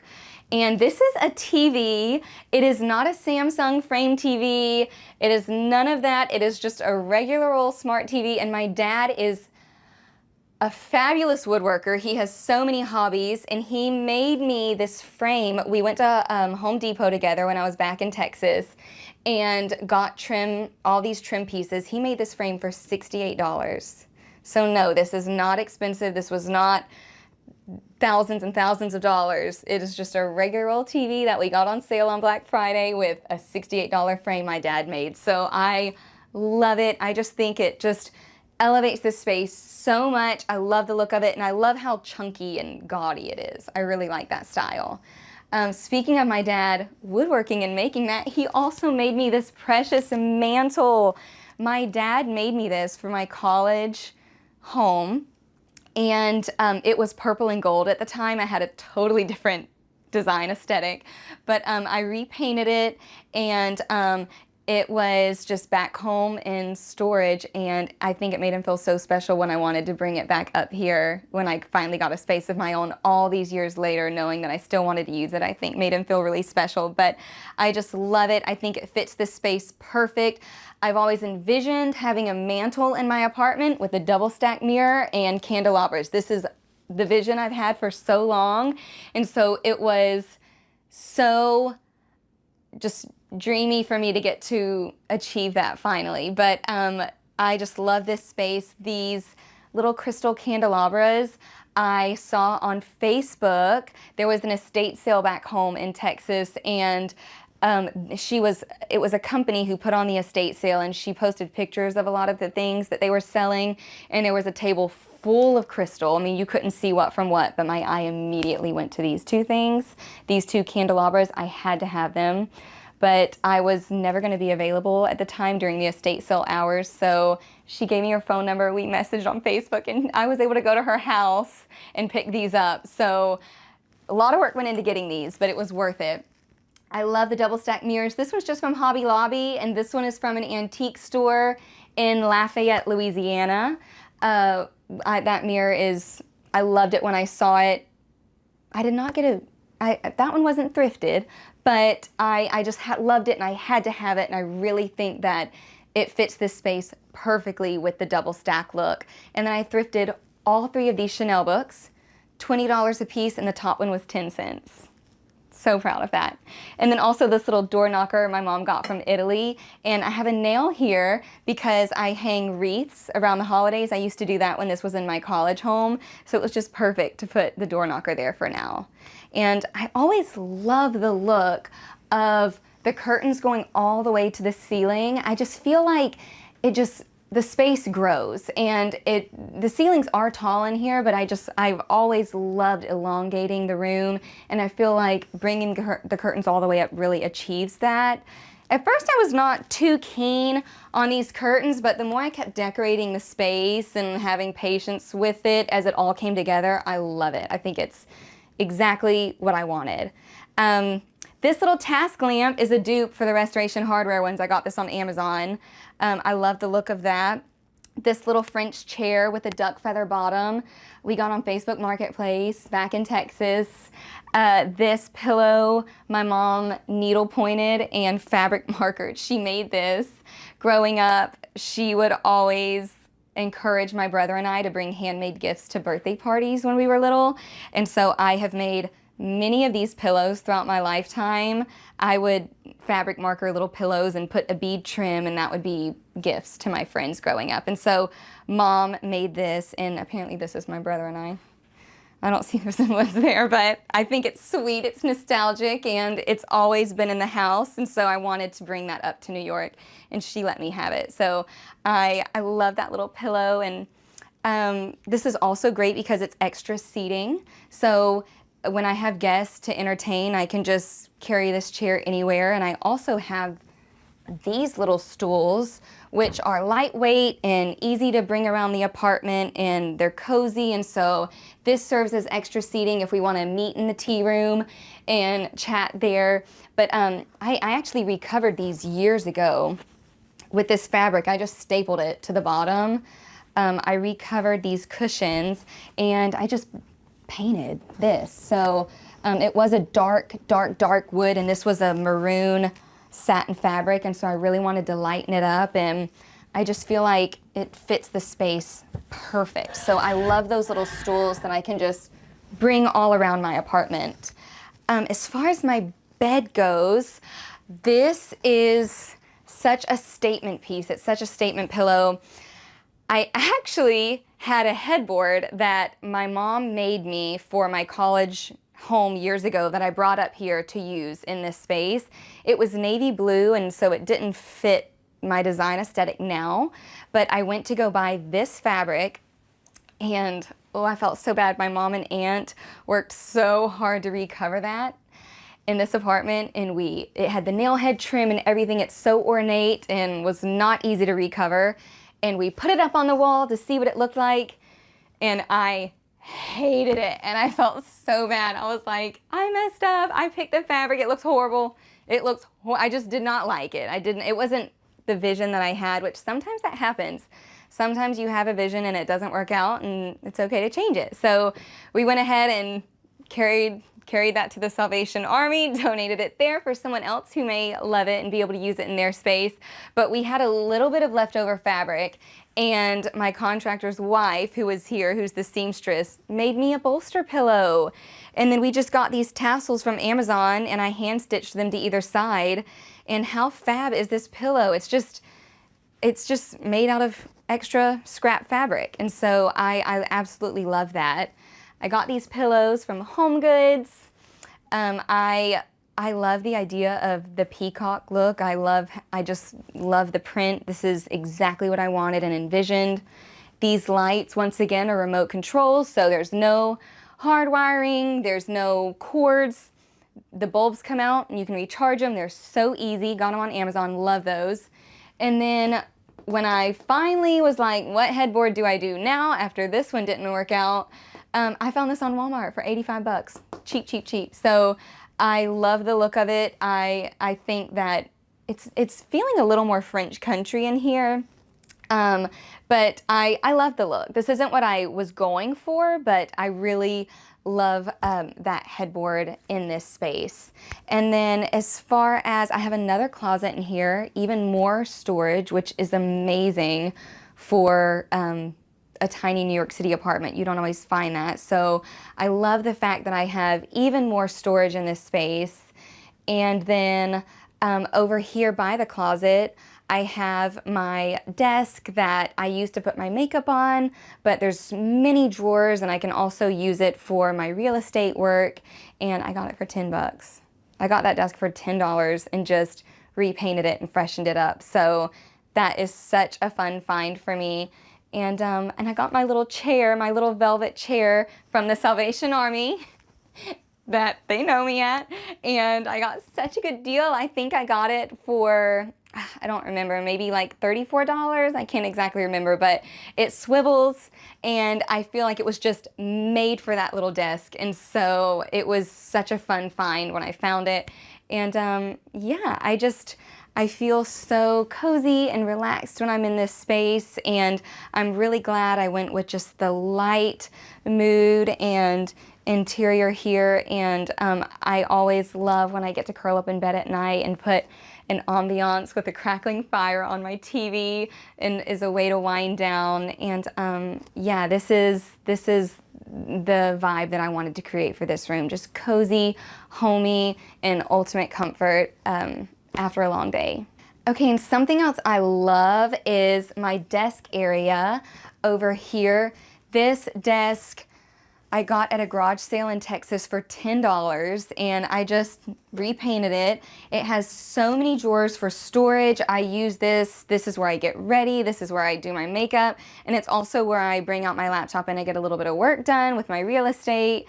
It's so nice. I love this area. And I got this little chair from the Salvation Army in my neighborhood that is dangerous. And I don't remember how much I spent. I want to say it was like $34 or something, but I just thought that the mustard was just going to be perfect to pull out all my golds and bronzes, and I love the tassels, and it swivels. It's just so adorable. I think it just looks like it's made for this space.